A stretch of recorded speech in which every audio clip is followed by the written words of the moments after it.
നമ്മുടെ ജീവിതത്തിലേക്ക് ഒരു റമദാനും കൂടി നമ്മളിലേക്ക് കടന്നു വരികയാണ്.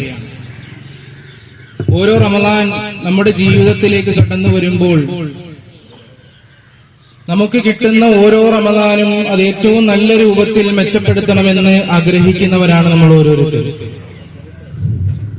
മുൻഗാമികളുടെ ജീവിതം പരിശോധിക്കുമ്പോൾ അവരവരുടെ ജീവിതത്തിൽ അവരുടെ റമദാനുകൾ ഏറ്റവും നല്ല രൂപത്തിലായിരുന്നു ഉപയോഗപ്പെടുത്തിയിട്ടുള്ളത്.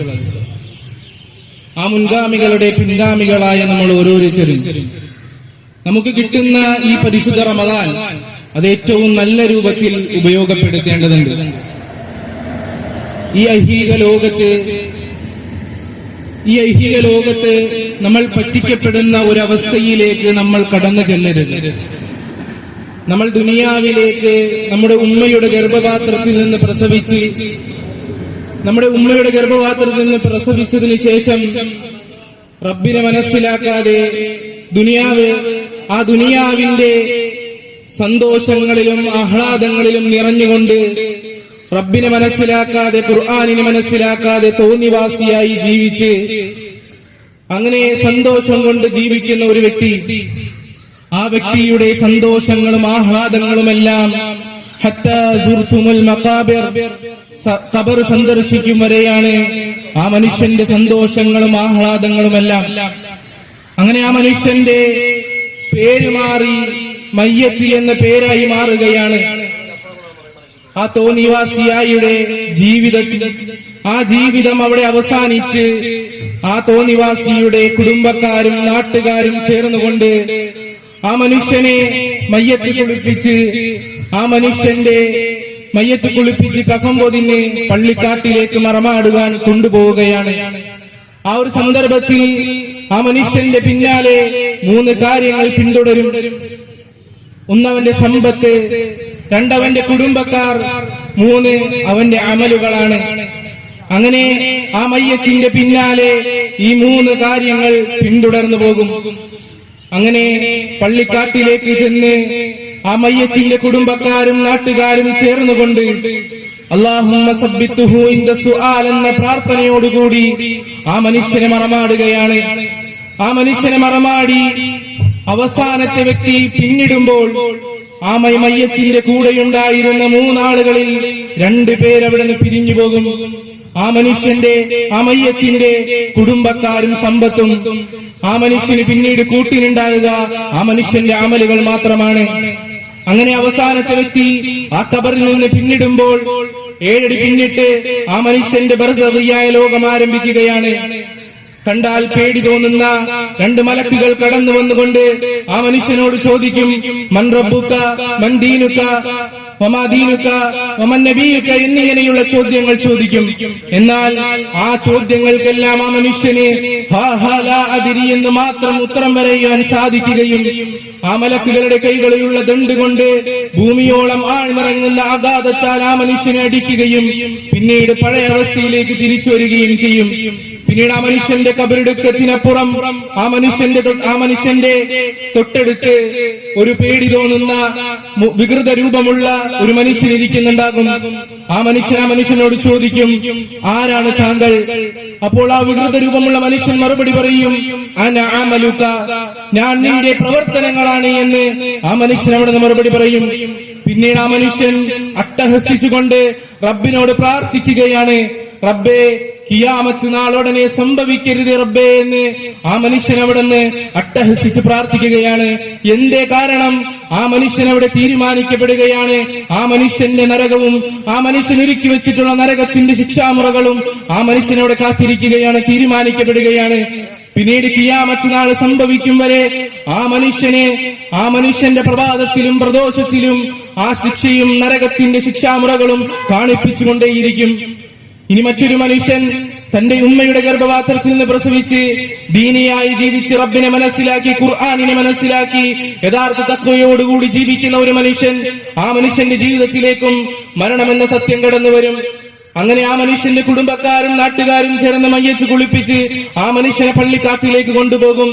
അങ്ങനെ ആ മനുഷ്യന്റെ പിന്നാലെയും ഉണ്ടാകും ആ മനുഷ്യന്റെ കുടുംബക്കാരും സമ്പത്തും ആ മനുഷ്യന്റെ അമലുകളും. ശേഷം ഖബർ മറമാടിയതിനു ശേഷം ആ മനുഷ്യന്റെ ഖബറിലേക്ക്, ആ മനുഷ്യന്റെ ബർസഖിയായ ലോകത്തിലേക്ക് സുന്ദരന്മാരായ സുമുഖന്മാരായ 2 മലക്കുകൾ കടന്നു വരും. എന്നിട്ട് ആ മനുഷ്യനോട് മൻ റബ്ബുക വമാ ദീനുക വമൻ നബിയുക എന്നിങ്ങനെയുള്ള ചോദ്യങ്ങൾ ചോദിക്കുമ്പോൾ അതിന് തനതായ രൂപത്തിൽ ആ മനുഷ്യൻ മറുപടി പറയുകയാണ്. അങ്ങനെ ആ മനുഷ്യൻ മറുപടി പറഞ്ഞ് ഖബറെടുക്കത്തിനപ്പുറം തൊട്ടടുത്തൊരു സുന്ദരനായ സുമുഖനായ മനുഷ്യൻ ഇരിക്കുന്നുണ്ടാകും. ആ മനുഷ്യനോട് ഈ മയ്യത്ത് ചോദിക്കും, ആരാണ് താങ്കൾ? അപ്പോൾ ആ മനുഷ്യൻ അവിടെ നിന്ന് മറുപടി പറയുകയാണ്, അന അമലുക, ഞാൻ നിന്റെ പ്രവർത്തനങ്ങളാണെന്ന് പറയും. പ്രിയമുള്ളവരെ, നമ്മുടെ അമലുകൾ മാത്രമാണ് നാളെ ബർസഖിയായ ലോകത്ത് നമുക്ക് കൂട്ടിനുണ്ടാകുക. അതുകൊണ്ട് ഈ ദുനിയാവിന്റെ ഐഹിക ലോകത്ത് നമ്മൾ വഞ്ചിക്കപ്പെടാതെ യഥാർത്ഥ അമലുകൾ ചെയ്തുകൊണ്ട്, യഥാർത്ഥ സുന്നത്തനുസരിച്ച് ജീവിച്ചുകൊണ്ട്, ഖുർആനിനെ മനസ്സിലാക്കി, സുന്നത്ത് മനസ്സിലാക്കി, റബ്ബിനെ മനസ്സിലാക്കി, യഥാർത്ഥ തഖ്വയോടുകൂടി ജീവിക്കാനുള്ള തൗഫീഖ് നമുക്കേവർക്കും ഉണ്ടാകേണ്ടതുണ്ട്. അല്ലാഹു സുബ്ഹാനഹു വ തആല അത്തരത്തിൽ യഥാർത്ഥ തഖ്വയോടുകൂടി ജീവിച്ച് നാളെ ഖബർ ബർസഖിയായ ലോകത്ത് ആ സുന്ദരനായ സുമുഖനായ മനുഷ്യൻ തൊട്ടടുത്തിരിക്കുന്ന ഒരവസ്ഥ നമ്മുടെ ജീവിതത്തിലേക്ക് കൊണ്ടുവരുവാൻ നമുക്ക് സാധിക്കണം. പ്രിയമുള്ളവരെ, അതുകൊണ്ട് നമ്മുടെ ജീവിതത്തിൽ നമുക്ക് കിട്ടുന്ന ഓരോ സമയവും അത് നമ്മൾ നഷ്ടപ്പെടുത്താതെ ആ ഓരോ സമയവും നമ്മൾ ഉപയോഗപ്പെടുത്തിക്കൊണ്ട് റബ്ബിലേക്ക് പരമാവധി അടുക്കുവാൻ ശ്രമിക്കുക. റബ്ബ് സുബ്ഹാനഹു വ തആല അതിനുള്ള തൗഫീഖ് നമുക്ക് ഏവർക്കും നൽകി അനുഗ്രഹിക്കുമാറാകട്ടെ. വആഖിറു ദഅ്വാന അൽഹംദുലില്ലാഹി റബ്ബിൽ ആലമീൻ. അസ്സലാമു അലൈക്കും വറഹ്മത്തുള്ളാഹി വബറകാതുഹു. പ്രിയമുള്ളവരെ, നമ്മുടെ ഈ അഹ്ലുൽ റമദാൻ പ്രഭാഷണത്തിന്റെ മുഖ്യ പ്രഭാഷണം നടത്തുന്നതിന് വേണ്ടി ബഹുമാന്യനായ യുവപണ്ഡിതനും ആത്മീയമായ ജനാബ് അർഷദ് അൽ ഹക്കമി താലൂർ അവരുടെ ആദരപൂർവ്വം ക്ഷണിക്കുന്നു.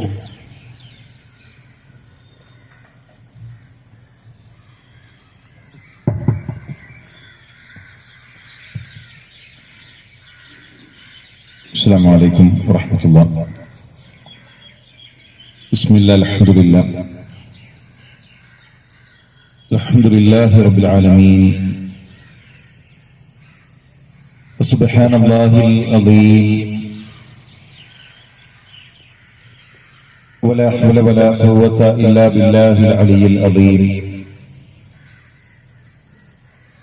نحمده ونستعينه ونستغفره ونعوذ بالله من شرور أنفسنا ومن سيئات أعمالنا وأشهد أن لا إله إلا الله وحده لا شريك له وأشهد أن محمدا عبده ورسوله وإن محمدا عبده المصطفى ونبيه المجتبى ورسوله المرتضى وأنه خاتم الأنبياء وإمام الأتقياء وخليل رب العالمين وكل دعوى النبوة بعده فغي وهواء وهو المبعوث إلى عامة الجن وكافة الورى. اللهم صل على محمد وعلى آل محمد كما صليت على إبراهيم وعلى آل إبراهيم. اللهم بارك على محمد وعلى آل محمد كما باركت على إبراهيم وعلى آل إبراهيم إنك حميد مجيد. أعوذ بالله من الشيطان الرجيم.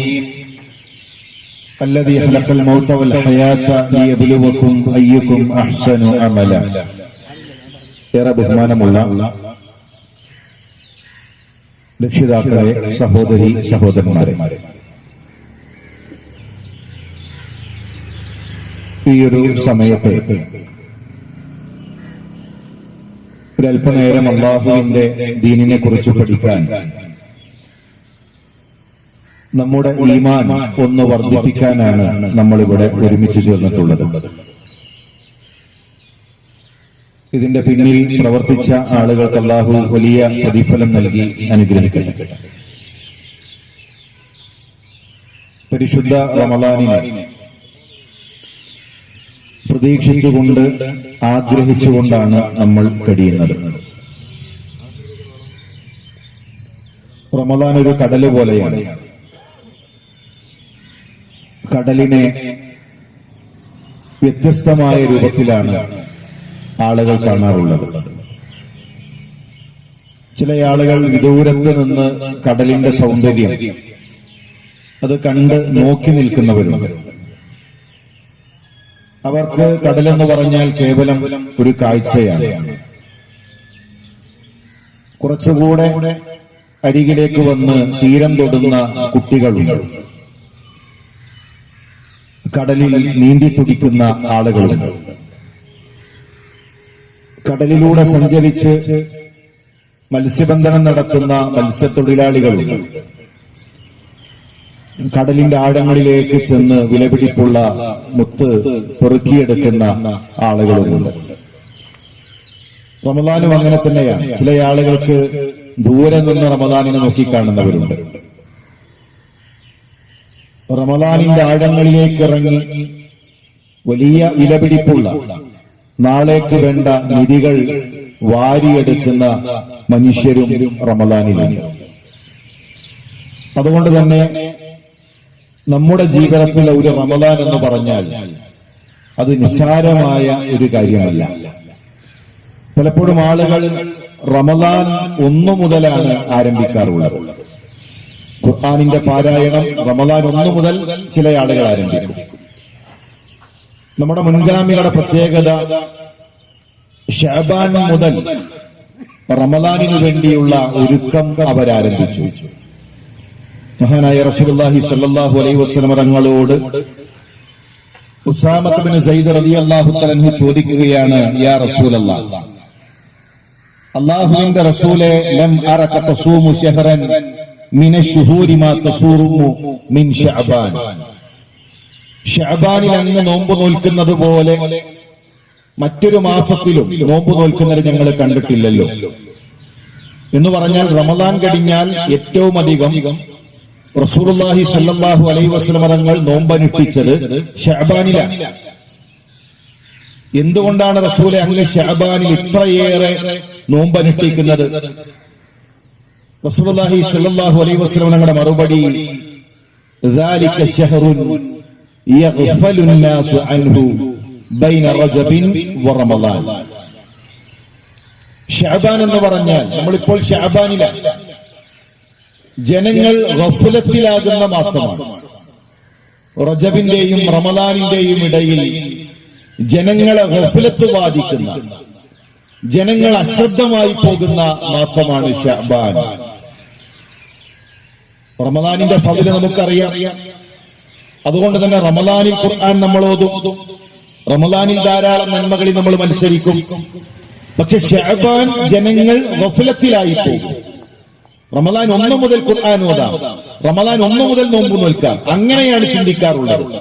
അതുകൊണ്ട് തന്നെ ജനങ്ങൾ വിസ്മരിക്കുന്ന സമയങ്ങളിലുള്ള ഇബാദത്തുകൾക്ക് വലിയ ഫളിലുണ്ട്. നമസ്കാരത്തിൽ ഏറ്റവും ഫളില് സുബഹി നമസ്കാരത്തിനാണ്. മുസ്ലിമീങ്ങളിൽ അധികം ആളുകളും ഉറങ്ങിപ്പോകുന്നത്, പുണ്യം നഷ്ടപ്പെടുത്തുന്നത് സുബഹി നമസ്കാരമാണ്. സുന്നത്ത് നമസ്കാരങ്ങളിൽ ഏറ്റവും ഫളിൽ രാത്രി നമസ്കാരത്തിനാണ്. അധികം ആളുകളും വിസ്മരിച്ചു പോകുന്നത് രാത്രി നമസ്കാരമാണ്. അതുപോലെ ശഅബാനിലെ നോമ്പ്, ശഅബാനിലെ പ്രവർത്തനങ്ങൾ, ജനങ്ങൾ നന്മകളിൽ വിസ്മരിച്ചു പോകുന്ന ശഅബാനിൽ ധാരാളം പ്രവർത്തിക്കുന്നതിന് വലിയ പ്രതിഫലമാണ് റസൂലുള്ളാഹി പഠിപ്പിച്ചത്. പ്രിയമുള്ളവരെ, നമ്മുടെ മുൻഗാമികൾ സലഫുകൾ റജബിൽ അവർ കളപറിക്കുമായിരുന്നു.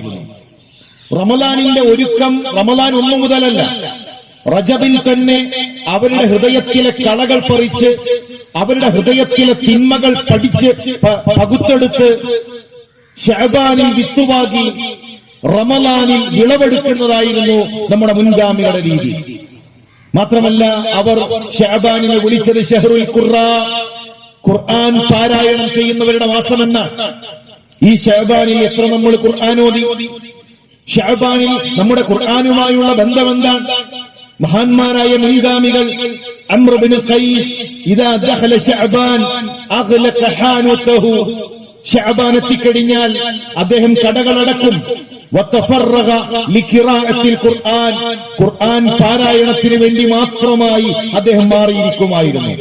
ഇപ്പൊ നമ്മൾ ആലോചിക്കേണ്ടത് എത്രത്തോളം ശഅബാനിൽ നമുക്ക് ഖുർആനുമായി ബന്ധമുണ്ട്, എത്രത്തോളം നോമ്പുകളുമായി ശഅബാനിൽ നമുക്ക് ബന്ധമുണ്ട്. അതിനനുസരിച്ചുകൊണ്ടാണ് നമ്മുടെ റമളാൻ നമുക്ക് ഉപകാരപ്പെടുക. രണ്ടാമതായി റസൂലുള്ളാഹി ശഅബാനിന്റെ പ്രത്യേകത പറഞ്ഞു, വഹുവ ശഹ്റുൻ തുർഫഉ ഫീഹിൽ അഅമാലു ഇലാ റബ്ബിൽ ആലമീൻ. അല്ലാഹുവിലേക്ക് അമലുകൾ ഉയർത്തപ്പെടുന്ന മാസമാണത്.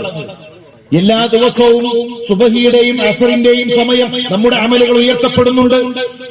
എല്ലാ ആഴ്ചകളിലും തിങ്കളാഴ്ചയും വ്യാഴാഴ്ചയും നമ്മുടെ അമലുകൾ ഉയർത്തപ്പെടുന്നുണ്ട്. അതുപോലെ ഓരോ വർഷത്തിൽ നമ്മുടെ അമലുകൾ ഉയർത്തപ്പെടുന്ന മാസമാണ് ശഅബാൻ. ആ സമയത്ത് ഞാൻ നോമ്പുകാരനായിരിക്കാൻ ഇഷ്ടപ്പെടുകയാണ്. അതുകൊണ്ട് പ്രിയമുള്ളവരെ, ശഅബാനിൽ ഇനി നമ്മൾ സുന്നത്ത് നോമ്പുകൾ അനുഷ്ഠിക്കണം. ശഅബാനിൽ ഖുർആനുമായി നമുക്ക് ബന്ധമുണ്ടാകണം. റമളാൻ 1 മുതലല്ല, റമളാനിന് വേണ്ടി നമ്മൾ ഒരുങ്ങേണ്ടത്.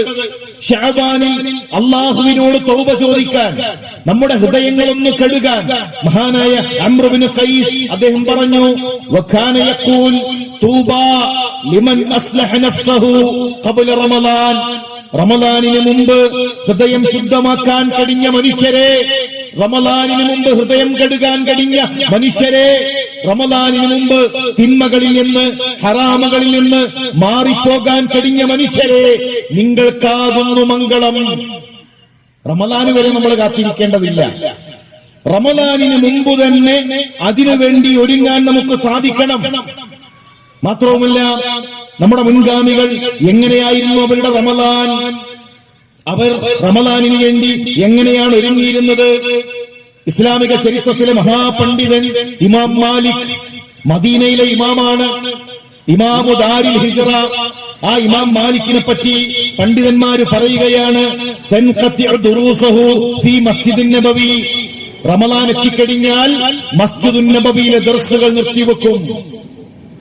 ഇമാം മാലിക്കിന്റെ ദർസിൽ ലോകത്തിന്റെ വ്യത്യസ്ത ഭാഗങ്ങളിൽ നിന്ന് ആളുകൾ ദീനു പഠിക്കാൻ എത്തിയിട്ടുണ്ട്. ഇമാം ഷാഫി ഫിലസ്തീനിൽ നിന്ന് മക്കയിലേക്കാണ് ദീനു പഠിക്കാൻ വേണ്ടി വരുന്നത്. മക്കയിൽ നിന്ന് മദീനയിലേക്ക്. ആ മക്കയിൽ നിന്ന് മദീനയിലേക്കുള്ള യാത്രയിൽ നമ്മൾ ഗൗരവത്തിൽ ആലോചിക്കേണ്ട ഒരു വിഷയമാണ് നമ്മുടെ ഖുർആനുമായുള്ള ബന്ധവും നമ്മുടെ മുൻഗാമികളുടെ ഖുർആനുമായുള്ള ബന്ധവും. മക്കയിൽ നിന്ന് മദീനയിലേക്ക് യാത്ര തിരിക്കുന്ന ആ യാത്രക്കിടയിൽ ഇമാം ഷാഫിഈ 20ഓളം തവണ ഖുർആൻ ഖത്മ് തീർത്തിട്ടുണ്ട്. മക്കയിൽ നിന്ന് മദീനയിലേക്ക് പോകുന്ന അന്നത്തെ ഒട്ടകപ്പുറത്തുള്ള ഒരു യാത്ര, ഒരു 8 ദിവസം, ഒരു 7 ദിവസം. അതിനിടയിൽ ഇമാം ഷാഫി ഓതി തീർത്ത ഖത്മുകളാണ്. ഇമാം മാലിക് മദീനയിലെ എല്ലാ ദർസുകളും നിർത്തിവെക്കും. ഇമാം മാലിക്കിന്റെ ദർസിൽ ലോകത്തിന്റെ വ്യത്യസ്ത ഭാഗങ്ങളിൽ നിന്ന് ആളുകൾ പഠിക്കാനെത്തിയിട്ടുണ്ട്. രാജകീയമായ സദസ്സാണ്. ആ സദസ്സിൽ ആളുകൾ ഫത്വ ചോദിച്ചാൽ, എന്തെങ്കിലും പഠിക്കാൻ വന്നാൽ ഇമാം മാലിക് ചോദിക്കും, നിങ്ങൾ വന്നിരിക്കുന്നത് ഹദീസ് പഠിക്കാനാണോ, ഫത്വ ചോദിക്കാനാണോ? ഹദീസിനെ പറ്റിയാണ് ചോദ്യമെങ്കിൽ വുളൂ ചെയ്ത് നല്ല വസ്ത്രം ധരിച്ച് പ്രത്യേകമായി തയ്യാറാക്കിയ മജ്ലിസിൽ ഇരുന്നു കൊണ്ടാണ് ഇമാം മാലിക് ഹദീസ് പഠിപ്പിക്കാറുള്ളത്. അങ്ങനെ ഹദീസിനെ സ്നേഹിച്ച, അങ്ങനെ ഹദീസുകളോട് ബഹുമാനം കാണിച്ചൊരു പണ്ഡിതൻ ലോകത്ത് മറ്റൊരാൾക്കും ഇല്ലാത്തൊരു പ്രത്യേകത ഇമാം മാലിക്കിനുണ്ട്. ഇമാം മാലിക് ഹദീസ് പറയുമ്പോ ഇമാം മാലിക്കിന്റെ സദസ്സിൽ ഇമാം ഷാഫി ഉണ്ടാകും. ഇമാം മാലിക് ഇങ്ങനെ ഹദീസ് പഠിപ്പിച്ചു കൊടുക്കും. ഒരു ഹദീസ് പറഞ്ഞിട്ട്, ഈ ഹദീസ് എന്നോട് പറഞ്ഞത് ഇമാം നാഫി ആണ്. ഇമാം നാഫിനോട് ഈ ഹദീസ് പറഞ്ഞു കൊടുത്തത് ഇബ്നു ഉമറാണ്. ഇബ്നു ഉമറിനോട് ഈ ഹദീസ് പറഞ്ഞു കൊടുത്തത് എന്ന് പറഞ്ഞ് മഹാനായ ഇമാം ഷാഫിഈ റസൂലുള്ളാഹിയുടെ ഖബറിന്റെ, നമ്മുടെ ഉമ്മയുടെ ആയിഷ റളിയല്ലാഹു തആലയുടെ വീടിന്റെ ആ ചുമരിൽ കൈവച്ചുകൊണ്ട് പറയും, സാഹിബു ഹാദൽ ഖബർ. ഇബ്നു ഉമറിനോട് ഈ ഹദീസ് പറഞ്ഞത് ഈ ഖബറിന്റെ ഉടമസ്ഥനായ അല്ലാഹുവിന്റെ റസൂലാണ് എന്ന് പറയുമ്പോൾ ഇമാം ഷാഫിയുടെ കണ്ണുകൾ നിറഞ്ഞൊഴുകും. അങ്ങനെ ഹദീസ് പഠിപ്പിച്ച ആ ഇമാം മാലിക് റമളാൻ എത്തിക്കഴിഞ്ഞാൽ അദ്ദേഹത്തിന്റെ ദർസുകൾ മുഴുവൻ നിർത്തിവെക്കും. എന്നിട്ട് അദ്ദേഹം ഖുർആൻ പാരായണത്തിന് വേണ്ടി മാറിയിരിക്കുമെന്നാണ് ചരിത്രത്തിലുള്ളത്. മാത്രവുമല്ല, അദ്ദേഹത്തെ പറ്റി മുൻഗാമികൾ പറഞ്ഞു, യഫിറു മിനൽ ഹദീസ്, ഹദീസിന്റെ ക്ലാസുകൾ ദർസുകൾ അദ്ദേഹം നിർത്തിവെക്കും. വയുഖ്ബലു അലാ തിലാവത്തിൽ ഖുർആൻ, ഖുർആൻ പാരായണത്തിലേക്ക് അദ്ദേഹം മുന്നിടും. മഹാനായ സുഫിയാൻ സൗരി റമളാൻ എത്തിക്കഴിഞ്ഞാൽ ഇദാ ദഖല റമളാൻ തറക ജമീഅൽ ഇബാദാത്ത്, മറ്റുള്ള കർമ്മങ്ങളെല്ലാം അദ്ദേഹം നിർത്തിവെക്കും, മറ്റുള്ള അമലുകൾ അദ്ദേഹം നിർത്തിവെക്കും. വഅഖ്ബല അലാ ഖിറാഅത്തിൽ ഖുർആൻ, എന്നിട്ട് ഖുർആനിന്റെ പാരായണത്തിനു വേണ്ടി, ഖുർആനിന് വേണ്ടി അദ്ദേഹം മാറിയിരിക്കുമെന്ന് മഹാനായ സുഫിയാൻ സൗരിയെ പറ്റി പ്രത്യേകം പറയുകയാണ്. അപ്പൊ പ്രിയമുള്ളവരെ, റമളാൻ എന്നുള്ളത്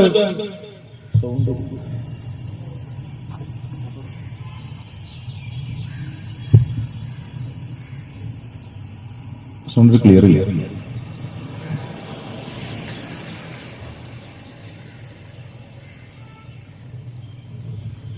ഞാൻ പറഞ്ഞു വന്നത്, റമളാൻ എത്തിക്കഴിഞ്ഞാൽ നമ്മുടെ മുൻഗാമികൾ ഖുർആനിനു വേണ്ടി മാറിയിരിക്കും. ഖുർആനിന്റെ മാസമാണ് റമളാൻ. പ്രിയമുള്ളവരെ, നമ്മൾ ഖുർആനുമായിട്ടുള്ള ബന്ധം എന്താണ്? പരിശുദ്ധ റമളാനിൽ പോലും ഖുർആനുമായി ബന്ധമില്ലാത്ത ആളുകളുണ്ട്. നമ്മുടെ ഉയർച്ച ഖുർആനാണ് കൂട്ടരെ. ഖുർആനിൽ നമ്മൾ എവിടെ നിൽക്കുന്നു എന്നതിനനുസരിച്ചുകൊണ്ടാണ് നമ്മുടെ ഉയർച്ച. മഹാനായ ഉമർ റളിയല്ലാഹു തആല അൻഹു ഒരിക്കൽ ഇമാം നാഫിഇനെ ഒരു വഴിയിൽ വെച്ചുകൊണ്ട് കാണുകയാണ്. ഇമാം നാഫിഇനെയാണ് മക്കയുടെ മൗലയായി ഉമർ റളിയല്ലാഹു തആല തെരഞ്ഞെടുത്തിട്ടുള്ളത്. മക്കയുടെ ഗവർണറായി, മക്കയുടെ വാലിയായി ഇമാം നാഫിഇനെയാണ് ഉമർ റളിയല്ലാഹു തആല തെരഞ്ഞെടുത്തിട്ടുള്ളത്. അപ്പോഴാണ് അദ്ദേഹത്തെ വഴിയിൽ വെച്ചുകൊണ്ട് കാണുന്നത്. ഉമർ റളിയല്ലാഹു തആലയുടെ ചോദ്യം, മക്കയിൽ നിങ്ങൾ ആരെയാണ് ഉത്തരവാദിത്തം ഏൽപ്പിച്ചിട്ടുള്ളത്? മക്കയുടെ ഉത്തരവാദിത്തം ആരുടെ കൈകളിലാണ്? ആ വ്യക്തിയുടെ മറുപടി, ഇമാം നാഫിന്റെ മറുപടി, ഞാൻ ഇബ്നു അബ്സയെ ഏൽപ്പിച്ചിട്ടുണ്ട്. അവിടെയുള്ള കാര്യങ്ങൾ നോക്കുന്നത് ഇബ്നു അബ്സയാണ്. ഉമർ റളിയല്ലാഹു തആലയുടെ ചോദ്യം, മൻ ഇബ്നു അബ്സ, ആരാണ് ഇബ്നു അബ്സ? നിങ്ങൾ മക്കയുടെ ഗവർണറായി തെരഞ്ഞെടുത്തത് ആരെയാണ്? അദ്ദേഹത്തിന്റെ മറുപടി, ഇബ്നു അബ്സ ഒരു മൗലയാണ്, ഒരു അടിമയാണ്. ഒരു അടിമയെയാണ് ഞങ്ങൾ മക്കയുടെ ഉത്തരവാദിത്തം ഏൽപ്പിച്ചിട്ടുള്ളത്. ഉമർ റളിയല്ലാഹു തആലയുടെ ചോദ്യം, ഒരു അടിമയെയാണോ മക്ക എന്ന പ്രവിശാലമായ ഇസ്ലാമിക രാജ്യത്തിന്റെ ഉത്തരവാദിത്തം നിങ്ങൾ ഏൽപ്പിച്ചിട്ടുള്ളത്? ഇമാം നാഫി പറഞ്ഞൊരു മറുപടി, ഉമർ, ഇബ്നു അബ്സ മൗലയാണെങ്കിലും വഹുവ ഖാരിഉൻ ഫീ കിതാബില്ലാഹ്, അല്ലാഹുവിന്റെ കിതാബിൽ ഇൽമുള്ള മനുഷ്യനാണ്, ഖുർആനിൽ ഇൽമുള്ള മനുഷ്യനാണ്, ഖുർആൻ അറിയുന്ന വ്യക്തിയാണ്. ഉമർ റളിയല്ലാഹു തആല മറുപടി, അല്ലാഹുവിന്റെ റസൂൽ പറഞ്ഞത് എത്ര സത്യം. ഇന്നല്ലാഹ യർഫഉ ബിഹാദൽ കിതാബി അഖ്വാമൻ, അല്ലാഹു തആല ഈ കിതാബ് കൊണ്ട് ചില ആളുകളെ ഉയർത്തും. പ്രിയമുള്ളവരെ, എന്റെയും നിങ്ങളുടെയും തൂക്കം ഖുർആനിലുള്ള ഇൽമാണ്. ഖുർആനിൽ നമ്മൾ എത്ര ഓതി, ഖുർആനിൽ എത്ര ഖത്മുകൾ നമ്മുടെ ജീവിതത്തിലുണ്ട്, അതിനനുസരിച്ചുകൊണ്ടാണ് നമ്മുടെ ഉയർച്ച. നമ്മൾ ഏത് ജോലിയിലാകട്ടെ, നമുക്ക് എത്ര സാലറി ഉണ്ടാകട്ടെ, എത്ര പേരും പ്രശസ്തിയും ഉണ്ടാകട്ടെ, ഇതൊന്നുമല്ല നമ്മൾ. ഖുർആനിൽ നമ്മൾ എവിടെ നിൽക്കുന്നു? മഹാനായ ഇബ്നു മസ്ഊദ് റളിയല്ലാഹു തആല അൻഹു, എന്താ രൂപം? നല്ല ഭംഗിയുണ്ടോ? ഇബ്നു മസ്ഊദ് റളിയല്ലാഹു തആല അൻഹു നിന്ന് കഴിഞ്ഞാൽ കൂടെയുള്ള കൂട്ടുകാർ ഇരിക്കുകയാണെങ്കിൽ ഇരിക്കുന്ന കൂട്ടുകാർക്കാണ് ഉയരം. അത്രയും ചെറിയ മനുഷ്യൻ, ചുരുളൻ മുടികളുള്ള, മെലിഞ്ഞ ശരീരമുള്ള ഇബ്നു മസ്ഊദ് ഇടയനാണ്, ആട്ടിടയനാണ്. ഒരിക്കൽ ഒരു മരത്തിന്റെ മുകളിൽ കയറിയപ്പോ ശക്തമായ കാറ്റടിച്ചു. ഇബ്നു മസ്ഊദിന്റെ തുണിയൊന്ന് നീങ്ങിയപ്പോ മെലിഞ്ഞ കാലുകൾ കണ്ടു. മെലിഞ്ഞ കാല് കണ്ടപ്പോ സ്വഹാബത്ത് ചിരിച്ചു. സ്വഹാബത്ത് ചിരിച്ചപ്പോൾ റസൂലുള്ളാഹിയുടെ ചോദ്യം, എന്താണ് നിങ്ങൾ ചിരിക്കുന്നത്? നിങ്ങൾ ചിരിക്കാനുള്ള കാരണം എന്താണ് സ്വഹാബ? സ്വഹാബത്തിന്റെ മറുപടി, റസൂലുള്ളാഹ് അദ്ദേഹത്തിന്റെ ആ കാല് മെലിഞ്ഞത് കണ്ടപ്പോ, ആ മെലിഞ്ഞ കാലുകൾ കണ്ടപ്പോ ചിരി വന്നുപോയതാണ്. അള്ളാഹുവിന്റെ റസൂലിന്റെ മറുപടി, അറിയുക, ഇബ്നു മസ്ഊദിന്റെ ആ കാലുകൾക്ക് നാളെ മീസാനിൽ ഉഹ്ദ് മലയേക്കാൾ ഭാരമുണ്ട്. എന്നെയും നിങ്ങളെയും നാളെ മീസാനിൽ തൂക്കും. നമ്മുടെ അമലുകൾ മാത്രമല്ല. ചില ആളുകൾ മനസ്സിലാക്കിയത് അങ്ങനെയാണ്, അമലാണ് തൂക്കുക. അമല് തൂക്കും, നമ്മളെയും തൂക്കും. എന്റെയും നിങ്ങളുടെയും തൂക്കം ഖുർആനിൽ നമ്മൾ എവിടെ നിൽക്കുന്നു? എത്രത്തോളം നമ്മൾ പാരായണം ചെയ്തു? നാളെ സ്വർഗത്തിലെത്തിയാൽ സ്വർഗത്തിലെ മലക്കുകൾ പറയുമെന്നാണ്, ഇഖ്റ വർത്തഖി, നീ പാരായണം ചെയ്യുക, സ്വർഗത്തിലെ ദറജകളിലേക്ക് നീ കയറിപ്പോകുക. എവിടെ വരെയാണ് നമ്മൾ സ്വർഗത്തിൽ കയറിപ്പോകുക? എവിടെയാണ് നമ്മൾ അവസാനമായി ഓതി നിർത്തിയത്? അതാണ് നമ്മുടെ ദറജ. ഇനി നമ്മളൊന്ന് ആലോചിക്കും, എത്ര നമ്മൾ ഓതിയിട്ടുണ്ട്? എത്ര ഖുർആനുമായി നമുക്ക് ബന്ധമുണ്ട്? പ്രിയമുള്ള സഹോദര, ഈ പരിശുദ്ധ റമളാനിലെങ്കിലും നമ്മൾ ഖുർആനുമായി ഒരു ബന്ധമുണ്ടാക്കിയെടുത്ത് മരണം വരെ ഖുർആൻ നമ്മുടെ ജീവിതത്തിലേക്ക് ചേർത്തുവെക്കാൻ നമുക്ക് സാധിക്കേണ്ടതുണ്ട്. മാത്രവുമല്ല, നിഷ്കളങ്കമായിട്ടായിരിക്കണം ഈ റമളാനിന് നമ്മൾ കണ്ടുമുട്ടേണ്ടത്. മറ്റെന്തെങ്കിലും ലക്ഷ്യം നമുക്കുണ്ടാകരുത്. അള്ളാഹു കാണുന്നു, അള്ളാഹുവിനെ കണ്ടുമുട്ടണം എന്ന ഒരു ചിന്തയായിരിക്കണം പ്രിയമുള്ള സഹോദര നമ്മുടെ മനസ്സിലുണ്ടാകേണ്ടത്. ഒറ്റ പൂതി മാത്രം. രാത്രി ഇശാ നമസ്കാരം കഴിഞ്ഞ് മസ്ജിദുൻ നബവിയിൽ സ്വഹാബത്തിരിക്കുമ്പോ റസൂലുള്ളാഹി സ്വല്ലല്ലാഹു അലൈഹി വസല്ലം തങ്ങൾ ആ സ്വഹാബത്തിനെ വിളിച്ചുകൂട്ടാണ്. ആകാശത്ത് പൂത്തുലഞ്ഞു നിൽക്കുന്ന പൂർണ്ണ ചന്ദ്രനെ ചൂണ്ടി അള്ളാഹുവിന്റെ റസൂല് പറയുകയാണ്, ഇന്നക്കും സതറൗന റബ്ബക്കും, തീർച്ചയായും നിങ്ങൾ നിങ്ങളുടെ റബ്ബിനെ കണ്ടുമുട്ടുക തന്നെ ചെയ്യും. ഇന്നക്കും സതറൗന റബ്ബക്കും, നിങ്ങൾ നിങ്ങളുടെ റബ്ബിനെ കണ്ടുമുട്ടുക തന്നെ ചെയ്യും. കമാ തറൗന ഹാദൽ ഖമർ, ഇന്നിതാ നിങ്ങൾ ഈ ചന്ദ്രനെ കാണുന്നത് സത്യമാണോ? ഈ പൗർണമിരാവിൽ പൂത്തുലഞ്ഞു നിൽക്കുന്ന ചന്ദ്രനെ നിങ്ങൾ കാണുന്നത് സത്യമാണോ? അതുപോലെ നിങ്ങളെ സൃഷ്ടിച്ച നിങ്ങളുടെ റബ്ബിനെ നിങ്ങൾ കണ്ടുമുട്ടുക തന്നെ ചെയ്യും. ആ ഒരു ദിവസമായിരിക്കണം നമ്മൾ ആഗ്രഹിക്കേണ്ടത്. ആ ഒരു ദിവസമാണ് നമ്മൾ കൊതിക്കേണ്ടത്. മറ്റൊന്നിനുമല്ല പ്രിയമുള്ളവരെ നമ്മൾ ഖുർആൻ ഓതുന്നത്, മറ്റൊന്നിനുമല്ല നമ്മൾ സ്വതക്കകൾ ചെയ്യുന്നത്, മറ്റൊന്നിനുമല്ല നമ്മൾ പ്രവർത്തിക്കുന്നത്.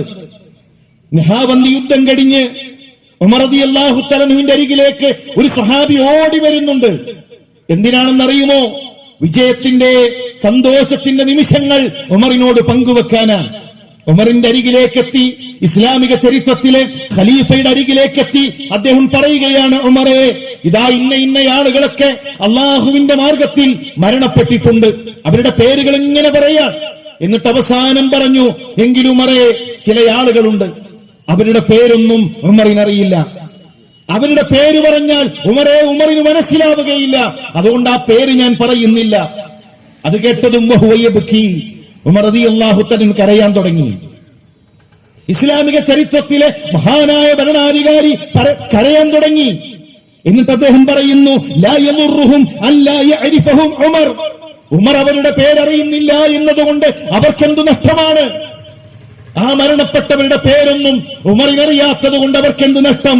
വലാകിൻ അല്ലാഹു യഅരിഫുഹും, അവരെ റബ്ബ് അറിയുന്നുണ്ടല്ലോ, അവരെ അല്ലാഹു അറിയുന്നുണ്ടല്ലോ. ഈ ഒരു ആഗ്രഹത്തിലാകണം പ്രിയമുള്ളവരെ റമളാനിൽ നമ്മുടെ അമലുകൾ. റബ്ബ് കാണണം. എല്ലാവരും നിസ്കരിക്കുന്നു, അതുകൊണ്ട് ഞാനും പള്ളിയിലേക്ക് പോകുന്നു. എല്ലാവരും നോമ്പ് നോൽക്കുന്നു, അതുകൊണ്ട് ഞാനും നോമ്പ് നോൽക്കുന്നു. പള്ളിയിലെത്തിയിട്ട് എല്ലാവരും ഖുർആൻ ഓതുന്നുണ്ട്, അപ്പൊ ഞാനൊന്ന് ഖുർആൻ എടുക്കാണ്.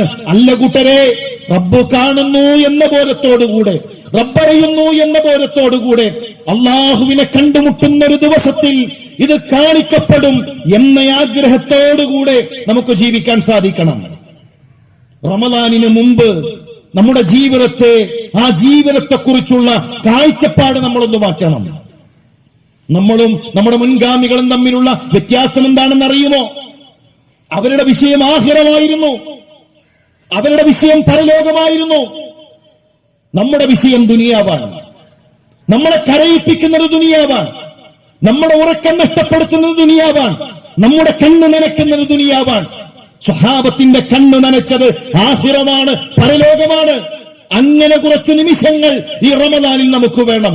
നമ്മളും റബ്ബും ഒറ്റക്കാകുന്ന, നമ്മുടെ റബ്ബിന്റെ മുന്നിൽ നമ്മൾ ഒറ്റക്കാകുന്ന ചില നിമിഷങ്ങൾ ഉണ്ടാകണം. നമ്മുടെ മുൻഗാമികൾ പ്രാർത്ഥിക്കുമായിരുന്നു, അല്ലാഹുമ്മ ലാ തജ്അലി ദുനിയാ അക്ബറ ഹമ്മിനാ, പടച്ചോനെ ദുനിയാവ് ഞങ്ങളുടെ ഏറ്റവും വലിയ ആഗ്രഹമാക്കല്ലേ, ദുനിയാവ് ഞങ്ങളുടെ കൊതിയാക്കല്ലേ, ദുനിയാവ് ഞങ്ങളുടെ ലക്ഷ്യമാക്കല്ലേ. വലാ മബ്ലഗ ഇൽമിനാ, ഞങ്ങളുടെ വിജ്ഞാനത്തിന്റെ അങ്ങേയറ്റം അത് ദുനിയാവാക്കല്ലേ. റസൂലുള്ളാഹിയുടെ സ്വഹാബാക്കളെ നോക്കൂ. അസ്ഹാബ് സുഫയിലേക്ക് 70ഓളം സഹാബികൾക്ക് ഇസാറ് മാത്രമാണ് വസ്ത്രം.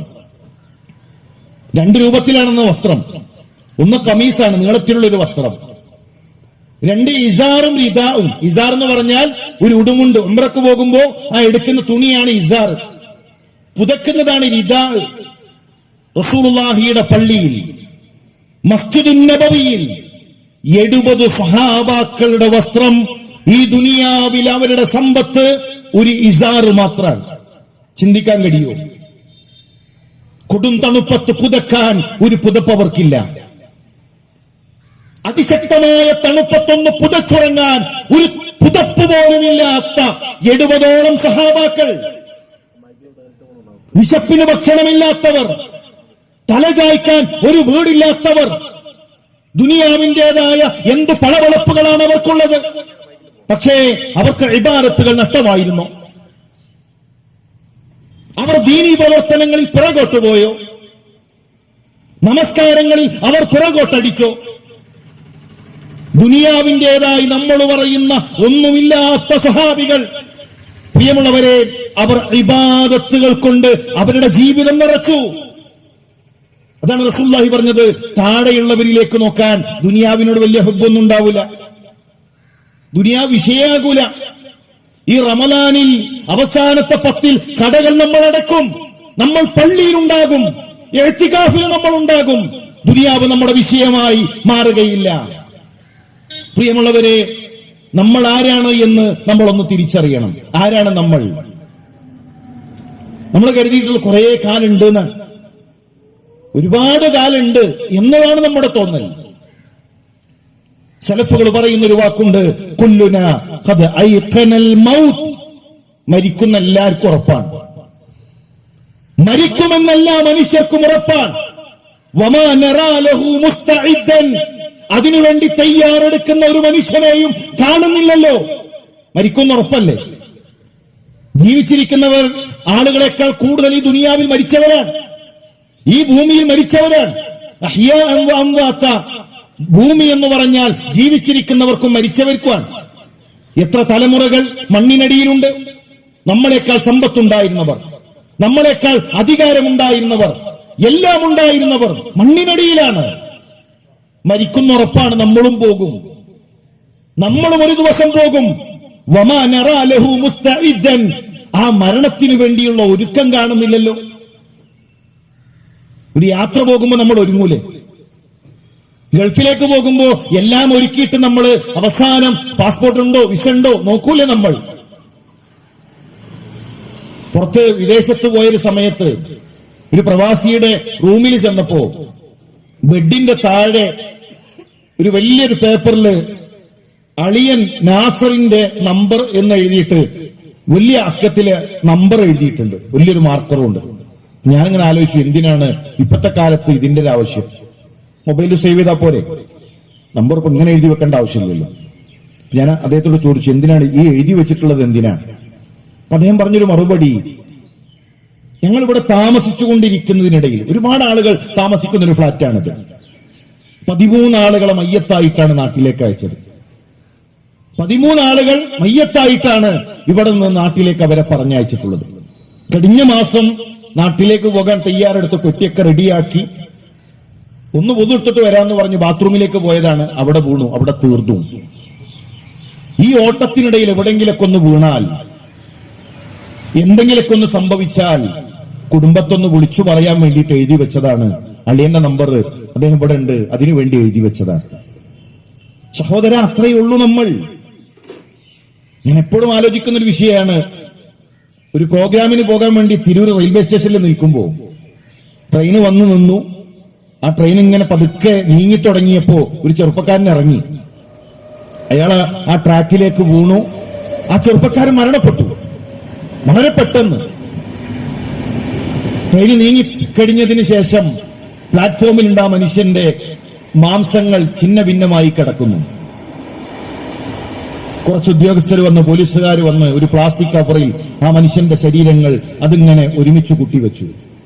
രണ്ടു ഭാഗവും കെട്ടിയിട്ട് പ്ലാറ്റ്ഫോമിൽ ഒരു മരത്തിന്റെ ചോട്ടിലേക്ക് അതിങ്ങനെ നീക്കി വെച്ചു. കുറച്ച് കഴിഞ്ഞ് കുറച്ച് സ്ത്രീകൾ വന്ന് വെള്ളമൊഴിച്ച് പ്ലാറ്റ്ഫോമും ട്രാക്കും അതൊക്കെ കഴുകി ക്ലീൻ ചെയ്തു. ഒരാള് അവിടെ വന്ന് നോക്കിക്കഴിഞ്ഞാൽ ആളുകൾ ഇങ്ങനെ വേഗത്തിൽ നടക്കുന്നു. പുതിയ ആളുകൾ വരുന്നു, അവർ യാത്രക്ക് വേണ്ടി ഓട്ടത്തിലാണ്, ട്രെയിന് കിട്ടാനുള്ള ഓട്ടത്തിലാണ്, കച്ചവടക്കാർ നടക്കുന്നു. ഒരു മരത്തിന്റെ ചുവട്ടിൽ കുറച്ച് മാംസങ്ങളായിട്ടൊരു മനുഷ്യന്റെ ശരീരം ഇങ്ങനെ കിടക്കാൻ. ആ ബാഗ് തുറന്നു നോക്കിയപ്പോ അതിൽ ആ മനുഷ്യന്റെ ലൈസൻസ് ഉണ്ട്. നോക്കിയപ്പോ നിലമ്പൂരുകാരനാണ്. കുറച്ച് മിഠായി ഉണ്ട്, ഡ്രസ് അയൺ ചെയ്ത് വെച്ചിട്ടുണ്ട്, കുട്ടികൾക്കുള്ള കുറച്ച് ടോയ്സ് ഉണ്ട്. അപ്പൊ നിങ്ങളൊന്ന് ചിന്തിച്ചിട്ടുണ്ടോ? ഒരു 6:30 വരെ മക്കളെ കാണാൻ കൊതിയുള്ളൊരു മനുഷ്യൻ, ഭാര്യയെ കാണാൻ ആഗ്രഹമുള്ളൊരു മനുഷ്യൻ, നമ്മളെപ്പോലെ മക്കളെ കാണാൻ, ഭാര്യയെ കാണാൻ കൊതിയുള്ളൊരു മനുഷ്യൻ എന്തൊക്കെയാ വിചാരിച്ചിട്ടുണ്ടാകും? തിരൂർ ഇറങ്ങുന്നു, മഞ്ചേരി ബസ്സിലേക്ക് കയറുന്നു, പിന്നീട് നിലമ്പൂരിലേക്കുള്ള ബസ് കയറി, അങ്ങനെയൊക്കെ ആഗ്രഹിച്ചുകൊണ്ടിരുന്ന ഒരു മനുഷ്യന്റെ ജീവിതം ഒരു കണ്ണിമ വെട്ടുന്ന നേരം കൊണ്ടാണ് മാറുന്നത്. സഹോദര, അത്രയാണ് എന്റെയും നിങ്ങളുടെയും ഒക്കെ ആയുസ്. സലഫുകൾ പറയുകയാണ്, വകുല്ലുനാ ഖദ് ഐഖന ബിൽ ജന്ന, സ്വർഗ്ഗമുണ്ടെന്ന് ഉറപ്പാണ് മനുഷ്യർക്ക്. വമാ നറാ ലഹാ ആമിലൻ, ആ സ്വർഗ്ഗത്തിനുള്ള ഒരു പണിയും കാണുന്നില്ലല്ലോ. സ്വർഗ്ഗമുണ്ടെന്ന് ഉറപ്പാണ്, പക്ഷെ ഒരു പണിയും അതിനു വേണ്ടി എടുക്കണില്ല. മസ്ജിദുൻ നബവിയിൽ ഒരു സഹാബി ബോധം കെട്ടുവീടും. സഹാബത്ത് ഓടിച്ചെല്ലും, രോഗമാണെന്ന് കരുതി. കിടക്കുന്നത് അബൂ ഹുറൈറ റളിയല്ലാഹു തആല അൻഹുവാണ്. 5374 ഹദീസുകൾ ലോകത്തിന് കൈമാറിയ അബൂ ഹുറൈറ റളിയല്ലാഹു തആല അൻഹു. സഹാബത്ത് അരികിലേക്ക് ചെല്ലുമ്പോൾ അബൂ ഹുറൈറ പറയുന്നു, വാക്കെന്താണെന്നറിയോ? സഹാബത്തെ, രോഗം കൊണ്ടല്ല അബൂ ഹുറൈറ ബോധം കെട്ടത്, രോഗം കൊണ്ടല്ല അബൂ ഹുറൈറ ബോധം കെട്ടത്, പട്ടിണിയാണ്, വിശപ്പാണ്. പട്ടിണിയല്ലാതെ അബൂ ഹുറൈറ ബോധം കെടുത്തിയിട്ടില്ല. മരിക്കാൻ നേരത്ത് കരയാൻ, കണ്ണ് നനയാൻ. സഹാബത്ത് ചോദിക്കുന്നു, എന്തിന് അബൂ ഹുറൈറ താങ്കൾ കരയണം? മറുപടി എന്താണ്? അസ്സഫറു തവീൽ, സുദീർഘമായ യാത്രയാണ്. മരിച്ചതോടുകൂടെ കഴിഞ്ഞു എന്നല്ല, തുടങ്ങാണ്. അല്ലദീ ഖലഖൽ മൗത വൽ ഹയാത്ത്, ആദ്യം മൗത്താണ് കൂട്ടരെ, പിന്നെയാണ് ഹയാത്ത്. കുറെ കാലം കഴിഞ്ഞിട്ട് മരിക്കുന്നല്ല, ഏറ്റവും അരികിൽ മരണമാണ്. അതാണ് സലഫുകൾ അടുത്ത ചോദ്യം, വകുല്ലുനാ ഖദ് ഐഖന ബിന്നാർ, നരകമുണ്ടെന്ന് ഉറപ്പാണ് മനുഷ്യർക്ക്. വമാ നറാ ലഹാ ഖായിഫൻ, പേടിക്കുന്ന ഒരുത്തനുമില്ലല്ലോ. നരകമുണ്ടെന്നറിയാം, നരകത്തെ പേടിക്കുന്നവരില്ലല്ലോ. ഫഅലാമാ തർജൂൻ, മനുഷ്യരെ എന്താണ് നിങ്ങൾ പ്രതീക്ഷിക്കുന്നത്? വമാ അശൈതും തൻദുറൂൻ, എന്തിനെയാണ് നിങ്ങൾ കാത്തിരിക്കുന്നത്? നിങ്ങളോട് ഏറ്റവും ചേർന്നിരിക്കുന്നത് മരണമല്ലേ? നമ്മൾ കരുതുന്ന കുറെ കഴിഞ്ഞാൽ മരിക്കുന്നതാണ്. നമ്മുടെ ഒരു ജീവിതം ഇങ്ങനെ എടുത്തു നോക്കിയാൽ ഏറ്റവും അടുത്താണ് മരണം. മരണം കഴിഞ്ഞിട്ടാണ് ബർസഖ്, അത് കഴിഞ്ഞിട്ടാണ് മഹ്ശർ. മഹ്ശറിന്റെ ദൂരവും മഹ്ശറിന്റെ ദൈർഘ്യവും ഈ ദുനിയാവും വെച്ച് നോക്കിയാൽ ഒരു മൈക്രോ സെക്കൻഡ് പോലുണ്ടോ ഈ ദുനിയാവ്? അത്ര ചെറുതാണ്, അത്ര നിസാരമാണ്. ആ ഒരു ബോധം നമ്മളെ സംബന്ധിച്ചിടത്തോളം ഉണ്ടാകണം. അതുകൊണ്ട് ഈ റമളാനിൽ അങ്ങനെ കുറച്ചു സമയം നമുക്ക് വേണം. നമുക്ക് നമ്മുടെ റബ്ബുമായിട്ട് ഒന്നൊറ്റക്കാകാൻ.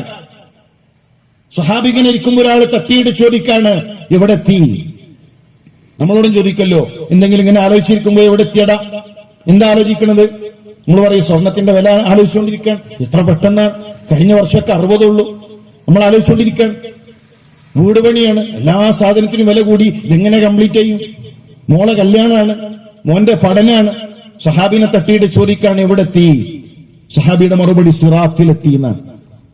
ഞാൻ സിറാത്തിലെത്തി, എന്റെ മരണം ഞാൻ കണ്ടു, എന്റെ ഖബർ ഞാൻ കണ്ടു, എന്റെ മഹ്ശർ ഞാൻ കണ്ടു, ഞാൻ സിറാത്തിലെത്തി നിൽക്കാൻ. കഴിഞ്ഞ റമളാനിൽ നമ്മുടെ സ്ഥാപനത്തിലെ പഠിക്കുന്ന ഒരു വിദ്യാർത്ഥിയുടെ ഉമ്മ മരണപ്പെട്ടപ്പോ ആ പള്ളിയിൽ ഒരു തറാവി നമസ്കാരം കഴിഞ്ഞിട്ടാണ് ആ ഖബറടക്കുന്നത്. ആ പള്ളിയിൽ ഇങ്ങനെ മയ്യത്ത് കൊണ്ടുവച്ചപ്പോ നോക്കി നിന്നൊരു രംഗമുണ്ട്. പല ആളുകളും പല പള്ളിയിൽ നിന്നും തറാവി നിസ്കരിച്ചെത്തിയതാണ്. ആ പള്ളിയിൽ നിസ്കാരം കഴിഞ്ഞിട്ടില്ല, മയ്യത്തൊരു ഭാഗത്ത് ഇങ്ങനെ മാറ്റിവെച്ചു.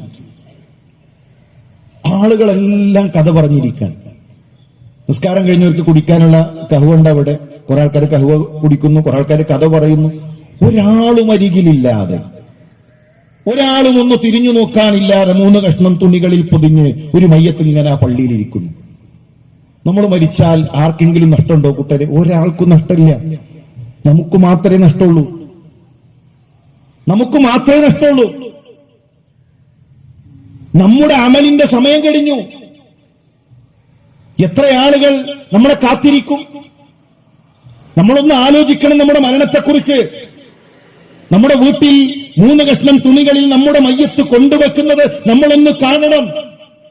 ആടി ഉലയുന്ന മയ്യത്തുകട്ടിലിൽ എന്നെയും വഹിച്ചുകൊണ്ട് ആളുകൾ കൊണ്ടുപോകുന്നത് നമ്മളൊന്ന് കാണണം, നമ്മളൊന്ന് ആലോചിക്കണം. ആ ചിന്ത അമലാണ്, പ്രതിഫലം കിട്ടുന്ന ചിന്തയാണ് മരണത്തെക്കുറിച്ചോർക്കൽ. അതുകൊണ്ട് ആ ഒരു ചിന്ത നമുക്ക് വേണം. മഹാനായ ഇബ്നു ഉമർ മുത്തബിഉ സുന്നയാണ്. എന്താ മുത്തബിഉ സുന്ന? റസൂലുള്ളാഹിയുടെ ഓരോ സുന്നത്തും ജീവിതത്തിലേക്ക് കൊണ്ടുവരാൻ മത്സരിച്ച സഹാബി. നടന്നു പോകുമ്പോ ചിലപ്പോ ഒന്നിങ്ങനെ കുനിയും. എന്താണ് ഇബ്നു ഉമർ? ഒന്നുമില്ല, മുമ്പ് റസൂലുള്ളാഹി ഇതിലൂടെ പോയപ്പോ ഇവിടെ എത്തിയപ്പോ നബി ഒന്ന് കുനിഞ്ഞു, ഞാനൊന്ന് കുനിയാൻ. നടന്നു പോകുമ്പോ ഒരു കല്ലിലിരിക്കും. എന്താണ് ഇബ്നു ഉമർ? അള്ളാന്റെ റസൂൽ ഒരിക്കൽ ഇതിലൂടെ നടന്നു പോകുമ്പോ റസൂലുള്ളാഹി ഇവിടെ ഇരുന്നു, ഞാനൊന്നിരിക്കാൻ. അതാണ് മുത്തബിഉ സുന്ന. ആ മുത്തബിഉ സുന്ന ഇബ്നു ഉമർ മരണത്തെക്കുറിച്ച് കേട്ടുകഴിഞ്ഞാൽ ഒരു പക്ഷി വെള്ളത്തിൽ വീണ് വിറക്കുന്നത് പോലെ വിറക്കും. ഒരു പക്ഷി വെള്ളത്തിൽ വീണ് അതിങ്ങനെ വിറക്കുന്നത് പോലെ ഇബ്നു ഉമർ വിറക്കുമായിരുന്നു മരണത്തെക്കുറിച്ച് കേട്ടുകഴിഞ്ഞാൽ. അദ്ദേഹം പണ്ഡിതന്മാരെ വിളിച്ചുകൂട്ടും, എന്നിട്ട് മരണത്തെക്കുറിച്ചുള്ള ഹദീസുകൾ പറയും, ആയത്തുകൾ ചർച്ച ചെയ്യും. വൽ ഖിയാമ, ഖിയാമത്ത് നാളിനെ കുറിച്ച് ചർച്ച ചെയ്യും. സുമ്മ യബ്കൂൻ, എന്നിട്ട് പൊട്ടിക്കരയാൻ തുടങ്ങും. ഹത്താ കഅന്ന ബൈന ഐദീഹിം ജനാസ, മുന്നിൽ ഒരു മയ്യത്തുള്ളതുപോലെ, തന്റെ മുന്നിൽ പ്രിയപ്പെട്ടവന്റെ മയ്യത്തുള്ളതുപോലെ മരണത്തെക്കുറിച്ച് ഓർത്തുകൊണ്ട്, മരണത്തെക്കുറിച്ച് ചിന്തിച്ചുകൊണ്ട് അദ്ദേഹം ഇങ്ങനെ പൊട്ടിക്കരയുമെന്നാണ്. സഹോദര, അങ്ങനെ കുറച്ച് നിമിഷങ്ങൾ ഈ റമദാനിൽ നമുക്കുണ്ടാക്കണം. സമ്പത്തിന്റെ പിന്നാലെ നമ്മൾ പോകരുത്. ഈ റമദാൻ ആഖിറത്തിന് വേണ്ടി നമ്മൾ മാറ്റിവെക്കണം. സമ്പത്തുണ്ടെങ്കിൽ എന്താണ് കൂട്ടരെ? മരിക്കാൻ നേരത്തെ എന്തെങ്കിലും കിട്ടുമോ? സമ്പത്തുണ്ടെങ്കിൽ കുറച്ച് സൗകര്യങ്ങളിൽ മരിക്കാം, കുറച്ചൊരു മെച്ചപ്പെട്ട സൗകര്യങ്ങളുള്ള ഒരു ഹോസ്പിറ്റലിൽ നമ്മൾ മരിക്കും, അത്രയേ ഉള്ളൂ. സമ്പത്തില്ലെങ്കിൽ ഫലസ്തീനിലെ നമ്മുടെ സഹോദരന്മാരുടെ മരണം കണ്ടില്ലേ? തെരുവുകളിൽ, തകർന്ന കൂരകളിൽ, വടിയോരങ്ങളിൽ. നമ്മളോ? നമുക്ക് നമ്മുടെ ഒരു സമ്പത്തിനനുസരിച്ച് കുറച്ചൊരു സൗകര്യങ്ങൾ ഉണ്ടാകും എന്നതല്ലാതെ അതുകൊണ്ട് എന്തെങ്കിലും കിട്ടാനുണ്ടോ? എന്തെങ്കിലും ദുനിയാവിൽ നമുക്ക് കിട്ടുമോ? ആഖിറത്തിൽ നമുക്ക് കിട്ടുമോ? ഒന്നും കിട്ടൂല. അവസാനം ഡോക്ടർ വന്നിട്ട് ചോദിക്കും, എന്നാൽ വെന്റിലേറ്റർ ഊരല്ലേ? 2 ദിവസം വെച്ച് നോക്കിയല്ലോ, ഒന്ന് ഊരി നോക്കിയാലോ? അത് ഊരുന്ന സമയത്ത് എന്റെയും നിങ്ങളുടെയും ഒരു പിടച്ചിലുണ്ടല്ലോ, നമ്മുടെ അവസാനത്തെ ഒരു പിടച്ചിലുണ്ടല്ലോ മനുഷ്യരെ. നമ്മുടെ കണങ്കാലുകൾ കൂട്ടിയടിക്കുന്ന ഒരു രംഗമുണ്ടല്ലോ. നമ്മൾ ചിന്തിച്ചിട്ടുണ്ടോ? ചില ആളുകളൊക്കെ പറയും നല്ല മരണമാണ്, എല്ലാവരും ഉണ്ടായിരുന്നു, എല്ലാ മക്കളുണ്ടായിരുന്നു, ചെറിയ മോള് വന്നു, മുത്തുമോന് വന്നു, അവസാനം മക്കളൊക്കെ വെള്ളം കൊടുത്തു, എന്നിട്ടാണ് മരിച്ചത്. നല്ല മരണം. എന്ത് കിട്ടി? മരണപ്പെടുന്ന മനുഷ്യന്റെ അരികിൽ ലോകത്തുള്ള മുഴുവൻ മനുഷ്യരും ഒരുമിച്ച് കൂടിയാൽ ആ മനുഷ്യൻ എന്ത് ലഭിക്കും? ആർക്ക് കഴിയുമോ ആ മനുഷ്യരെ ഒന്ന് ആസ്വദിപ്പിക്കാൻ? ഒന്നും കിട്ടാനില്ല. എന്തെങ്കിലും കിട്ടാനുണ്ടോ ദുനിയാവിൽ? നമ്മുടെ ഈ തിരക്കുകൾക്കിടയിൽ ആഖിറത്തിന് സമയം നൽകൂ. നമ്മുടെ ഈ ഓട്ടത്തിനിടയിൽ, നമ്മുടെ ഈ തിരക്കുകൾക്കിടയിൽ നിങ്ങൾ ദീനിന് കൊടുത്തത്, നിങ്ങൾ പരലോകത്തിന് മാറ്റിവെച്ചത് അതേ കിട്ടൂ. അത് മാത്രമേ നാളെ പരലോകത്തേക്ക് നമുക്കുണ്ടാവുകയുള്ളൂ എന്ന തിരിച്ചറിവുണ്ടാകണം. റസൂലുള്ളാഹി സ്വല്ലല്ലാഹു അലൈഹി വസല്ലം പറഞ്ഞ വല്ലാത്തൊരു രംഗമുണ്ട്. ഖബറിൽ നമ്മളെ കൊണ്ടുപോയി വെച്ചാൽ അല്ലാഹുവിന്റെ റസൂൽ പറയാണ്, ഇന്നഹു ലയസ്മഉ ഖർഅനി ആലിഹിം. ആ ചെരുപ്പിന്റെ ശബ്ദം ഖബറിൽ നമ്മൾ കേൾക്കും. ആളുകൾ ഇങ്ങനെ തിരിച്ചു പോകുന്ന ശബ്ദം ഖബറിൽ നമ്മൾ കേൾക്കും. എത്ര ഭീകരായിരിക്കും അത്. ആയിരക്കണക്കിന് ഖബറുകൾക്കിടയിൽ ഒരു ഖബറിൽ ഞാൻ കഴിയുന്നു. ഇരുട്ട് നമുക്ക് പേടിയാണല്ലോ, ഒറ്റക്ക് കഴിയാൻ നമുക്ക് പേടിയാണല്ലോ. ആരാരുമില്ലാത്ത ഖബറിൽ എന്റെ കുടുംബക്കാർ, എന്റെ പ്രിയപ്പെട്ടവർ എന്നെ തനിച്ചാക്കി അവരെല്ലാം തിരിച്ചു നടക്കുന്നു. ഇനി ഞാനും എന്റെ അമലും മാത്രമെന്ന് നമ്മൾ തിരിച്ചറിയുന്ന ഒരു നിമിഷം ചിന്തിച്ചിട്ടുണ്ടോ നമ്മൾ? ആ ഒരു ചിന്ത ഉണ്ടെങ്കിൽ സഹോദര, റമളാനിൽ നമ്മൾ ഖുർആൻ തുറക്കും. റമളാനിൽ നമ്മൾ ധാരാളം മത്സരിക്കും. റമളാനിന്റെ അവസാനത്തെ 10 ഉറക്കമൊടിച്ച് പള്ളികളിൽ നമ്മൾ ഉണ്ടാകും. കാരണം ഇത് ചെറിയ കാര്യമല്ല. 2 സ്വഹാബികൾ മരണപ്പെട്ടു. ഒരാൾ അല്ലാഹുവിന്റെ മാർഗത്തിൽ രക്തസാക്ഷിയായി, രണ്ടാമത്തെ ആളോ സാധാരണ മരണം. പിന്നീട് സ്വഹാബത്ത് സ്വപ്നം കാണാൻ, രക്തസാക്ഷിയേക്കാൾ മുമ്പ് സാധാരണക്കാരനായ, സാധാരണ മരണം വരിച്ച ആ മനുഷ്യൻ സ്വർഗത്തിലെത്തുന്നു. രക്തസാക്ഷിയായ മനുഷ്യൻ ഇൽമുള്ള വ്യക്തിയാണ്, നവാഫിലുകളിൽ സുന്നത്തുകളിൽ മത്സരിച്ച വ്യക്തിയാണ്. അള്ളാന്റെ റസൂലിന്റെ അരികിലേക്ക് സംശയം കൊണ്ട് ഓടി വരാൻ, നബി അങ്ങനെ ഉണ്ടാവോ? അള്ളാഹുവിന്റെ റസൂലിന്റെ ചോദ്യം, എന്താണതിൽ ഇത്ര സംശയം? ഒരു റമളാൻ അവർക്ക് കൂടുതൽ കിട്ടിയില്ലേ? ആ മനുഷ്യനൊരു റമളാൻ കൂടുതൽ ലഭിച്ചില്ലേ? ആ റമളാനിൽ നോമ്പ് നോറ്റില്ലേ? സഹോദരന്മാരെ, ആ വിഷയം നാം ശ്രദ്ധിക്കണം. നമ്മൾ കുറെ ഇങ്ങനെ നീട്ടിവെക്കല്ല. ഇന്നു മുതൽ നമ്മൾ റമളാനിന് വേണ്ടി പണിയെടുത്തു തുടങ്ങണം. സലഫുകൾ പറയാറുണ്ട്, ഇയ്യാക വത്തസ്വീഫ്, നാളെ നാളെ എന്നത് നിങ്ങൾ സൂക്ഷിക്കണേ. നാളേക്ക് നീട്ടിവെക്കുന്നതിന് നിങ്ങൾ സൂക്ഷിക്കണേ. അത്തസ്വീഫു മിൻ ജുനൂദി ഇബ്ലീസ്, അത് ഇബ്ലീസിന്റെ സൈന്യാണ്, ഇബ്ലീസിന്റെ പണിയാണത്. ചില ആളുകൾ അങ്ങനെയാണ്. നല്ല ആഗ്രഹം, നന്നാവാൻ തീരുമാനിച്ചാൽ, നല്ലൊരു പ്രസംഗം കേട്ടാൽ, നല്ലൊരു ഖുതുബ കേട്ടാൽ ഇബ്ലീസ് വന്നിട്ട് പറയും, ഏതായിരുന്നാലും റമളാൻ 1 മുതൽ ഇത് ഖുർആൻ ഓതി തുടങ്ങണം. റമളാൻ 1 മുതൽ ശൈത്താൻ പറ്റിക്കണ കോലാണ്. നമ്മളോട് ആരോ പറഞ്ഞിട്ടുണ്ട്, ഷാബാനിലൊന്നും നമ്മൾ മരിക്കൂല, റമളാൻ നമ്മൾ ഏതായാലും ഉണ്ട്, ഉറപ്പ് നൽകിയതുപോലെ.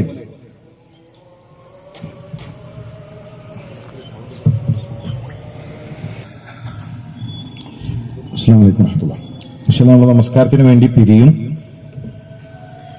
10 മിനിറ്റ് കഴിഞ്ഞിട്ട് ഇൻഷാല്ലാഹ് നമ്മൾ നമസ്കാരത്തിന് വേണ്ടി പിരിയുന്നതാണ്. ഞാൻ പറഞ്ഞു വന്നത്, റമളാനിന് വേണ്ടി അങ്ങനെ നമ്മൾ പ്രത്യേകം ഒരുങ്ങണമെന്നതാണ് സൂചിപ്പിച്ചു വന്നത്. നാളേക്ക് വേണ്ടി ശൈത്താൻ നീക്കിവെപ്പിക്കും. നല്ല രൂപത്തിലാണ് പറയാ. ഇപ്പോ സ്വതക്ക കൊടുത്തു കഴിഞ്ഞാൽ വളരെ കുറച്ചല്ലേ ഉണ്ടാവുള്ളൂ, കുറച്ചുകൂടെ കഴിഞ്ഞാൽ അടുത്ത ആഴ്ച കൊടുത്തു കഴിഞ്ഞാൽ കുറച്ചുകൂടെ ഉണ്ടാകും.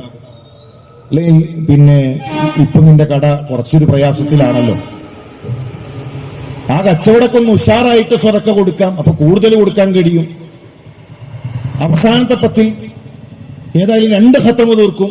ഇപ്പൊ ഏതായാലും ആദ്യത്തെ 20 അത് പോയത് പ്രശ്നമാക്കണ്ട. അങ്ങനെ പലപ്പോഴും നാളേക്ക് നീക്കി വെച്ച് ശൈത്താൻ നമ്മുടെ അമലുകൾ നഷ്ടപ്പെടുത്തും. റമളാനിൽ നമ്മൾ ഇപ്പോൾ തന്നെ പണിയെടുത്തു തുടങ്ങണം. റമളാനിനൊരു വിഹിതം നാം സ്വതക്കക്ക് മാറ്റിവെക്കണം. റമളാൻ സ്വതക്കയുടെ മാസമാണ്. ചില ആളുകൾ മനസ്സിലാക്കിയത് സ്വതക്ക കൊടുത്താൽ അത് പോകുന്നാണ്. സ്വതക്ക കൊടുത്താൽ പോയി. രാജിയാര് പറഞ്ഞത് പിന്നെ റമളാൻ ഇത്തവണ ഉംറക്ക് പോവാന്നാണ്. അപ്പൊ മൂപ്പരിങ്ങനെ കണക്കൂട്ടി നോക്കിയപ്പോ സ്വതക്ക കൊടുക്കുന്നതിനേക്കാട്ടി ലാഭം ഉംറയുണ്ട്. അപ്പൊ ഉംറക്ക് 1 ലക്ഷം കൊടുത്താൽ ഉംറ കഴിഞ്ഞ് വരാം. 15 ദിവസത്തെ സ്വതക്ക ആൾക്കാർ വരുന്നതിന് കഴിച്ചില്ലാവല്ലോ. അങ്ങനെയാണ് മൂപ്പര് നോക്കിയത്. സ്വതക്ക കൂട്ടരെ, ഒരു ഫക്കീറിന്റെ കയ്യിലേക്ക് പണം എത്തുന്നതിന് മുമ്പ് അത് അള്ളാന്റെ അരികിലേക്ക് എത്തുന്നു എന്ന ബോധം നമുക്കുണ്ടെങ്കിൽ ഫക്കീറിനേക്കാൾ സന്തോഷം കൊടുക്കുന്ന മനുഷ്യനായിരിക്കും. ആ സ്വതക്ക സ്വീകരിക്കുന്ന വ്യക്തിയേക്കാൾ സന്തോഷം സ്വതക്ക കൊടുക്കണ മനുഷ്യനുണ്ടാകും. മദീനയിലെ 10 മിസ്കീനുകളുടെ പേരെഴുതാൻ നിങ്ങൾ പറഞ്ഞാൽ ആ കൂട്ടത്തിൽ അല്ലാഹുവിന്റെ റസൂൽ സല്ലല്ലാഹു അലൈഹി വസല്ലം തങ്ങളുണ്ട്. മദീനയിലെ ഏറ്റവും ദരിദ്രരായ 10 പേരുടെ പേരെഴുതാൻ പറഞ്ഞാൽ ആ കൂട്ടത്തിൽ അല്ലാഹുവിന്റെ റസൂലുണ്ട്. 2 മാസക്കാലം പ്രവാചകന്റെ ജീവിതം കഴിഞ്ഞത് വെള്ളവും ഈത്തപ്പഴവും കൊണ്ട് മാത്രമാണ്. നമ്മുടെ ഉമ്മ പറഞ്ഞില്ലേ, അസ്വദയും ഈത്തപ്പഴവും വെള്ളവും ഇത് മാത്രമായിരുന്നു ഞങ്ങളുടെ ഭക്ഷണം. ഷഅബ് അബീ താലിബിന്റെ മലഞ്ചെരുവിൽ പച്ചിലകൾക്കടിച്ച് ആടുമാടുകൾ കാട്ടിക്കുന്ന രൂപത്തിൽ ലോകത്തിന്റെ പ്രവാചകൻ വിസർജിക്കുന്ന സാഹചര്യങ്ങൾ ഉണ്ടായിട്ടുണ്ട്. എത്ര കടുപ്പമേറിയ പട്ടിണി! മദീനയിലെ 10 ദരിദ്രരിൽ റസൂലുള്ളാഹിയുണ്ട്. മദീനയിലെ റമളാനിൽ ഏറ്റവും അധികം സദഖ നൽകിയ 10 പേരുടെ പേരെഴുതിയാൽ അതിൽ റസൂലുള്ളാഹിയുണ്ട്. അതെങ്ങനെ സാധിക്കുന്നു? ഏറ്റവും ദരിദ്രനായ അതേ വ്യക്തി തന്നെ ഏറ്റവും അധികം സദഖ നൽകി, ഏറ്റവും അധികം അള്ളാഹുവിന്റെ മാർഗത്തിൽ പണം ചിലവഴിച്ചു. അതെങ്ങനെ? അതാണ് ആഖിറത്തെ കുറിച്ചുള്ള ബോധം. കൊടുത്താൽ നഷ്ടപ്പെടൂല, കൊടുത്താൽ കിട്ടും, പരലോകത്തുണ്ടാകും. റസൂലുള്ളാഹി സ്വല്ലല്ലാഹു അലൈഹി വസല്ലം തങ്ങൾ നമ്മുടെ ഉമ്മ ആയിഷ റളിയല്ലാഹു തന്റെ അരികിലേക്ക് വരാൻ ആടിന്റെ ഇറച്ചി വാങ്ങിക്കൊടുത്തിട്ടുണ്ട്. നമ്മളെപ്പോലെ എല്ലാ വെള്ളിയാഴ്ചയും പിന്നെ കോയിറച്ചി കഴിക്കുന്ന, ബിരിയാണി കഴിക്കുന്ന വീടല്ല. പട്ടിണിയുള്ള, പ്രയാസമുള്ള, പരിവട്ടങ്ങളുള്ള പ്രവാചകന്റെ വീട്. നമ്മുടെ ഉമ്മയോട് വന്നിട്ട് ചോദിക്കാൻ, ആയിഷ എന്താണ് ബാക്കിയുള്ളത് വീട്ടിൽ? കൊണ്ടുവന്നതിൽ എന്താണ് ബാക്കിയുള്ളത്? നമ്മുടെ ഉമ്മയുടെ മറുപടി, നബിയെ ഷോൾഡറിന്റെ ഒരു ഭാഗ്യമേ ഉള്ളൂ, ബാക്കി മുഴുവൻ പോയി, കൊടുത്തു, തീർന്നു. ബാക്കിയായത് നമുക്കുള്ളത് നബിയെ ആ ഷോൾഡറിന്റെ ഒരു ഭാഗം, കുറച്ചൊരു കഷ്ണമുണ്ട്. അല്ലാഹുവിന്റെ റസൂൽ തിരുത്തിയില്ലേ, ആയിഷ നമുക്ക് നഷ്ടപ്പെട്ടത് അത് മാത്രമാണ്, നമുക്ക് നഷ്ടപ്പെട്ടത് അത് മാത്രമാണ്. നൽകിയതെല്ലാം ആയിഷ നമുക്ക് ലഭിച്ചിട്ടുണ്ട് എന്നതാണ് റസൂലുള്ളാഹി സ്വല്ലല്ലാഹു അലൈഹി വസല്ലം തങ്ങൾ പഠിപ്പിച്ചത്. എങ്കിൽ ഇപ്പോഴേ ഒരു വിഹിതം നമ്മൾ മാറ്റിവെക്കണം. നമ്മൾ ദാരിദ്ര്യത്തിലാണെങ്കിലും, നമ്മൾ പട്ടിണിയിലാണെങ്കിലും, മറ്റുള്ളവരിൽ നിന്നുള്ള വിഹിതങ്ങൾ സ്വീകരിച്ചുകൊണ്ട് ഓരോ ദിവസങ്ങളും കഴിഞ്ഞു പോകുന്നവരാണെങ്കിലും സ്വതക്കു വേണ്ടി ഒരു വിഹിതം, പ്രിയമുള്ളവരെ, റമളാനിലേക്ക് നമുക്ക് മാറ്റിവെക്കാൻ സാധിക്കേണ്ടതുണ്ട്. അതുപോലെ തന്നെ പരിശുദ്ധ റമളാനിന്റെ അവസാനത്തെ 10 അത് വളരെ പ്രധാനപ്പെട്ടതാണ്. അവസാനത്തെ 10 ഓരോ നിമിഷങ്ങളും വിലപിടിപ്പുള്ളതാണ്. ചില കാര്യങ്ങളൊക്കെ നമുക്ക് ഇപ്പോഴേ ചെയ്തു വെക്കാം. പെരുന്നാളിന്റെ ഡ്രസ്സ് എടുക്കാൻ പല വീടുകളിലും റമളാനിന്റെ ആദ്യത്തെ 10 പോയി ഡ്രസ്സ് എടുക്കും, പിന്നെ അത് മാറ്റാൻ പോകും, പിന്നെ മാറ്റിയത് മാറ്റാൻ പോകും. അവസാനത്തെ 10 കടകളിൽ ഇങ്ങനെ കേറി നിരങ്ങി വിലപ്പെട്ട സമയം നഷ്ടപ്പെടുത്തുന്നവരെ റമളാനിന്റെ മുന്നേ ഡ്രസ്സ് എടുത്തു വെച്ചാൽ എന്തെങ്കിലും നഷ്ടം നമുക്കുണ്ടോ? റമളാനിന്റെ മുന്നേ നമ്മൾ വസ്ത്രം വാങ്ങിയെടുത്താൽ, നമ്മുടെ മക്കൾക്ക് നമുക്ക് ആവശ്യമായ വസ്ത്രങ്ങൾ ഒരുക്കിയാൽ എന്തെങ്കിലും അതൊരു നഷ്ടമുണ്ടോ? പക്ഷെ ശൈത്താൻ ഇങ്ങനെ തള്ളി അവസാനത്തെ 10 ഏറ്റവും നമ്മുടെ വിലപിടിപ്പുള്ള സമയങ്ങൾ നമ്മളിൽ നിന്ന് റാഞ്ചിയെടുക്കും.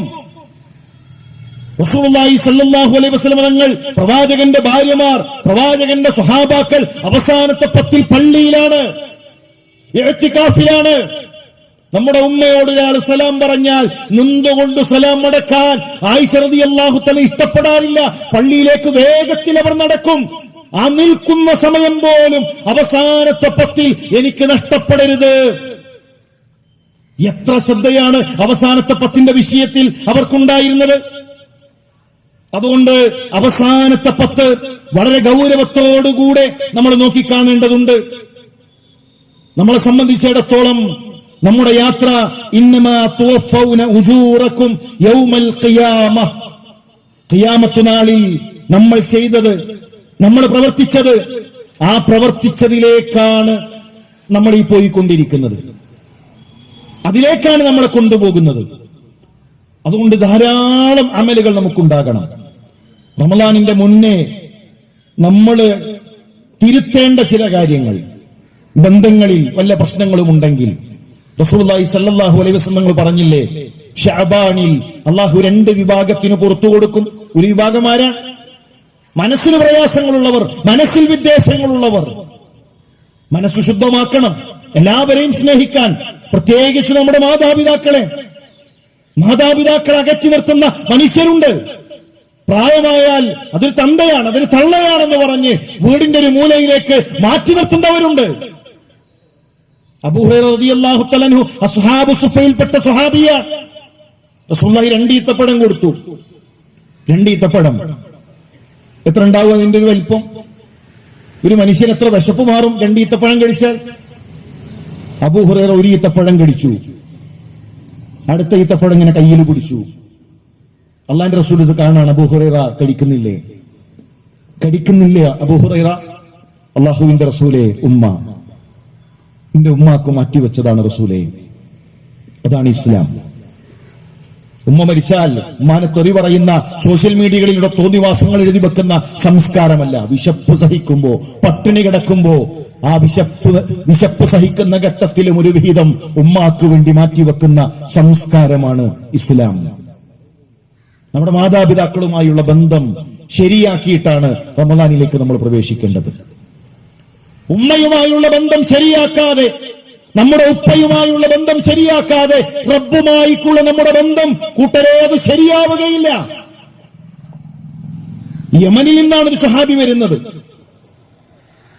ഉമ്മയെ ചുമലിൽ വഹിച്ചുകൊണ്ട് യമനിൽ നിന്ന്, മക്കയിൽ നിന്ന് യമനിലേക്ക് ഉള്ള ദൂരം എത്രയാണ്? 1000കണക്കിന് കിലോമീറ്ററുകൾ താണ്ടി ഒരു താബിയായ മനുഷ്യൻ ഉമ്മയെ ചുമലിൽ വഹിച്ചു കൊണ്ടുവരുന്നു. എന്നിട്ട് ഇബ്നു ഉമറിനോട് ചോദിക്കാണ്, ഇബ്നു ഉമറേ, എന്റെ വാഹനമൃഗത്തെ കണ്ടോ? എന്റെ ഉമ്മയുടെ വാഹന മൃഗമാണ് ഞാൻ. ആ വാഹനത്തിന്റെ യജമാനൻ എന്തു പറഞ്ഞാലും ആ വാഹനം കേൾക്കും, അതിനനുസരിച്ച് ഇങ്ങനെ പോകും. എന്നിട്ട് പറഞ്ഞൊരു വാക്കുണ്ട് ഇബ്നു ഉമർ, എന്റെ ഉമ്മ എന്നെ ചുമന്നതിനേക്കാൾ ഞാൻ എന്റെ ഉമ്മയെ ചുമന്നിട്ടുണ്ട്. ഉമ്മ 9 മാസമല്ലേ, ഞാൻ അതൊക്കെ കഴിഞ്ഞു. ഇബ്നു ഉമർ എത്ര കൊല്ലം എന്റെ ഉമ്മാൻ ഇങ്ങനെ താങ്ങി നടക്കുന്നു, എടുത്തു നടക്കുന്നു. യമനിൽ നിന്ന് മക്കയിലേക്ക് വന്ന് തവാഫ് ചെയ്തുകൊണ്ടിരിക്കുകയാണ്. എന്റെ കടമ തീർന്നോ? എന്റെ ബാധ്യത തീർന്നോ? എന്റെ ഉത്തരവാദിത്തങ്ങൾ തീർന്നോ? ഇബ്നു ഉമറിന്റെ മറുപടി, ഒരു നിശ്വാസത്തിനു പോലും പകരമാകില്ലടോ. ഉമ്മയുടെ ഒരു നിശ്വാസത്തിനു പോലും പകരമാകില്ല. എങ്കിൽ പ്രിയമുള്ളവരെ, നമ്മുടെ മാതാപിതാക്കളുമായുള്ള ബന്ധം അത് ശരിപ്പെടുത്തി, നമ്മുടെ കുടുംബവുമായുള്ള ബന്ധം ശരിപ്പെടുത്തി അങ്ങനെ പരിശുദ്ധ റമദാനിലേക്ക് പ്രവേശിക്കാൻ നമുക്ക് സാധിക്കണം. റമദാനിൽ നമ്മൾ ശ്രദ്ധിക്കേണ്ട, റമദാനിൽ നാം തിരുത്തേണ്ട ചില കാര്യങ്ങൾ ഇൻഷാ അല്ലാഹ് നമസ്കാരത്തിന് ശേഷം നമുക്ക് പറയാം. നമസ്കാരം കഴിഞ്ഞ് എത്രയും പെട്ടെന്ന് നമ്മൾ തിരിച്ചെത്തുക. അല്ലാഹു ശരിയായ രൂപത്തിൽ പറയാൻ, മനസ്സിലാക്കാൻ നമുക്ക് തൗഫീഖ് നൽകി അനുഗ്രഹിക്കട്ടെ. അസ്സലാമു അലൈക്കും വറഹ്മത്തുള്ളാഹി. السلام عليكم ورحمة الله. بسم الله الحمد لله رب العالمين والصلاة والسلام على رسول الله. സുഹൃത്തുക്കളെ, ഞാൻ പറഞ്ഞു വന്നത് പരിശുദ്ധ റമദാനിന് മുമ്പ് നമ്മുടെ ബന്ധങ്ങൾ അത് നന്നാക്കണമെന്നുള്ളതാണ്. ഇനി ഞാൻ പറയുന്ന വിഷയം ഇതുവരെ നമ്മൾ കേട്ടതിനേക്കാൾ പ്രാധാന്യത്തോടുകൂടെ ആലോചിക്കേണ്ട, പഠിക്കേണ്ട വിഷയമാണ്. ശഅബാനിൽ 2 വിഭാഗം ആളുകളുടെ പാപങ്ങൾ അത് പൊറുക്കപ്പെടാതെ മാറ്റിവെക്കുമെന്ന് പറഞ്ഞപ്പോൾ അതിലൊന്നാമത്തെ വിഭാഗം ശിർക്ക് വന്നവരാണ്, അല്ലാഹുവിൽ പങ്കു ചേർത്തവരാണ്. ആ ഒരു വിഷയം എന്റെ ശബ്ദം കേൾക്കുന്ന മുസ്ലിം സഹോദര, മുസ്ലിം സഹോദരി, വളരെ ഗൗരവത്തോടുകൂടെ നാം ആലോചിക്കേണ്ടതുണ്ട്. നമ്മുടെ പരിശുദ്ധ റമദാനിലെ നോമ്പുകൾ, നമ്മുടെ പരിശുദ്ധ റമദാനിലെ ഖുർആൻ പാരായണം, റമദാനിലെ നമ്മുടെ സ്വതക്കകൾ, നമ്മുടെ ഒരു അമലും അത് നമുക്ക് ഉപകാരപ്പെടുകയില്ല നമ്മുടെ ജീവിതത്തിൽ ശിർക്ക് വന്നിട്ടുണ്ട് എങ്കിൽ. മഹാനായ അബൂദർദ റളിയല്ലാഹു തആല അൻഹു ഒരിക്കലും സഹാബി അദ്ദേഹത്തിന്റെ അരികിലേക്ക് വരികയാണ്. താബികളിൽപ്പെട്ട ഒരു വ്യക്തി അദ്ദേഹത്തിന്റെ അരികിലേക്ക് വരികയാണ്. അബൂദർദ അവസാന കാലഘട്ടത്തിൽ വഫാത്തായ സഹാബിയാണ്. മഹാനായ സഹാബി അബൂദർദാഇന്റെ അരികിലേക്ക് വന്ന് ആ വ്യക്തിയുടെ ചോദ്യം, അബൂദർദ, അള്ളാഹുവിന്റെ റസൂല് വിലക്കിയ വല്ലതും ഞങ്ങളിലുണ്ടോ? റസൂലുള്ളാഹി പാടില്ല എന്ന് പറഞ്ഞ വല്ലതും ഞങ്ങളിലുണ്ടോ? അബൂദർദാ റളിയല്ലാഹു തആല അൻഹുവിന്റെ മുഖം ചുവന്നു. ദേഷ്യത്തോടുകൂടി അദ്ദേഹം ചോദിച്ചു, റസൂലുള്ളാഹി ഉണ്ട് എന്ന് പഠിപ്പിച്ച, പ്രവാചകൻ പഠിപ്പിച്ച എന്തു കാര്യമാണ് നിങ്ങളിലുള്ളത്? വിലക്കി എന്തെങ്കിലും ഉണ്ടോ എന്നുള്ളതല്ല, റസൂലുള്ളാഹി പഠിപ്പിച്ച എന്തു ദീനാണോ നിങ്ങളിലുള്ളത് എന്ന് പറഞ്ഞാൽ, പ്രിയമുള്ളവരെ, അബൂദർദാ റളിയല്ലാഹു തആല അൻഹുവിന്റെ അവസാന കാലമായപ്പോഴേക്കും ഇസ്ലാമിലെ ഇബാദത്തുകളിൽ, ഇസ്ലാമിന്റെ വിശ്വാസകാര്യങ്ങളിൽ മുസ്ലിം സമുദായത്തിൽ പിടവുകൾ സംഭവിച്ചു. ശരിയായ ദീനിൽ നിന്ന് അവർ മാറിപ്പോയി. എന്തിനു വേണ്ടിയാണ് ബിലാൽ റളിയല്ലാഹു തആല അൻഹു പീഡിപ്പിക്കപ്പെട്ടത്?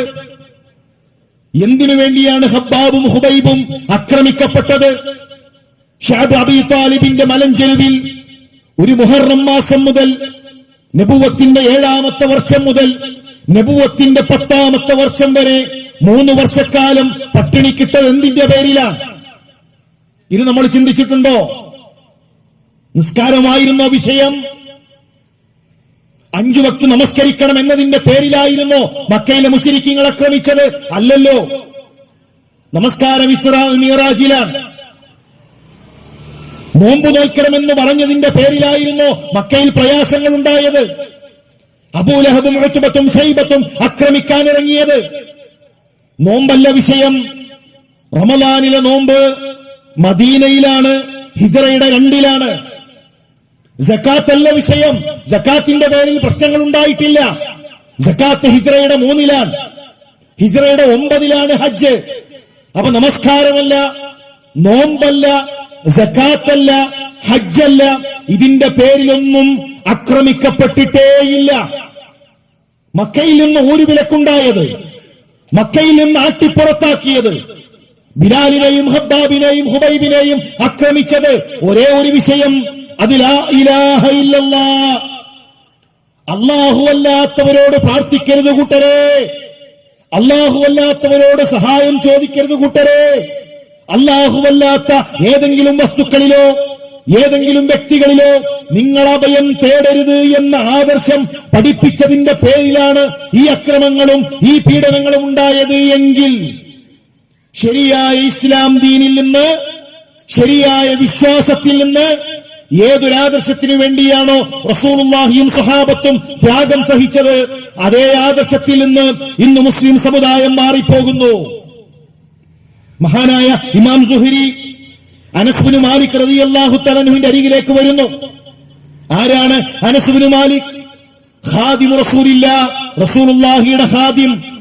10 വർഷക്കാലം പ്രവാചകൻ സല്ലല്ലാഹു അലൈഹി വസല്ലം തങ്ങൾക്ക് ഖിദ്മത്ത് ചെയ്ത, പ്രവാചകനെ അത്രമാത്രം സ്നേഹിച്ച, അവസാന കാലഘട്ടത്തിൽ വഫാത്തായ സഹാബി. അദ്ദേഹത്തിന്റെ അരികിലേക്ക് ആളുകൾ വരുന്നു. അദ്ദേഹം ദിമശ്കിലാണ്. വന്നവർ ചോദിക്കുകയാണ്, അനസ് ബിൻ മാലിക്, അനസ് ബിൻ മാലിക് കരയുന്നത് കണ്ടപ്പോൾ അവർ ചോദിക്കുന്നു, മാ യുബ്കീക്, അനസ് ബിൻ മാലിക്കേ, നിങ്ങളെ കരയിപ്പിക്കുന്നത് എന്താണ്? എന്താണ് താങ്കൾ കരയാനുള്ള കാരണം? അദ്ദേഹത്തിന്റെ മറുപടി, ലാ അഅരിഫു ശൈഅൻ മിമ്മാ അദ്റക്തു ഇല്ലാ ഹാദിഹി സ്വലാ. റസൂലുള്ളാഹിയിൽ നിന്ന് ഞാൻ കണ്ട നമസ്കാരമല്ലാതെ ഇന്ന് ബാക്കിയായി മറ്റൊന്നുമില്ലല്ലോ. ജനങ്ങൾ പള്ളിയിൽ പോയി നിസ്കരിക്കുന്നു എന്നല്ലാതെ ദീനിന്റെ എത്രയെത്ര കാര്യങ്ങളാണ് അവർ നഷ്ടപ്പെടുത്തിയത്. റസൂലുള്ളാഹി പഠിപ്പിച്ച ദീനിൽ നിന്ന് എത്ര അകലേക്കാണ് സമുദായം മാറിക്കൊണ്ടിരിക്കുന്നത്.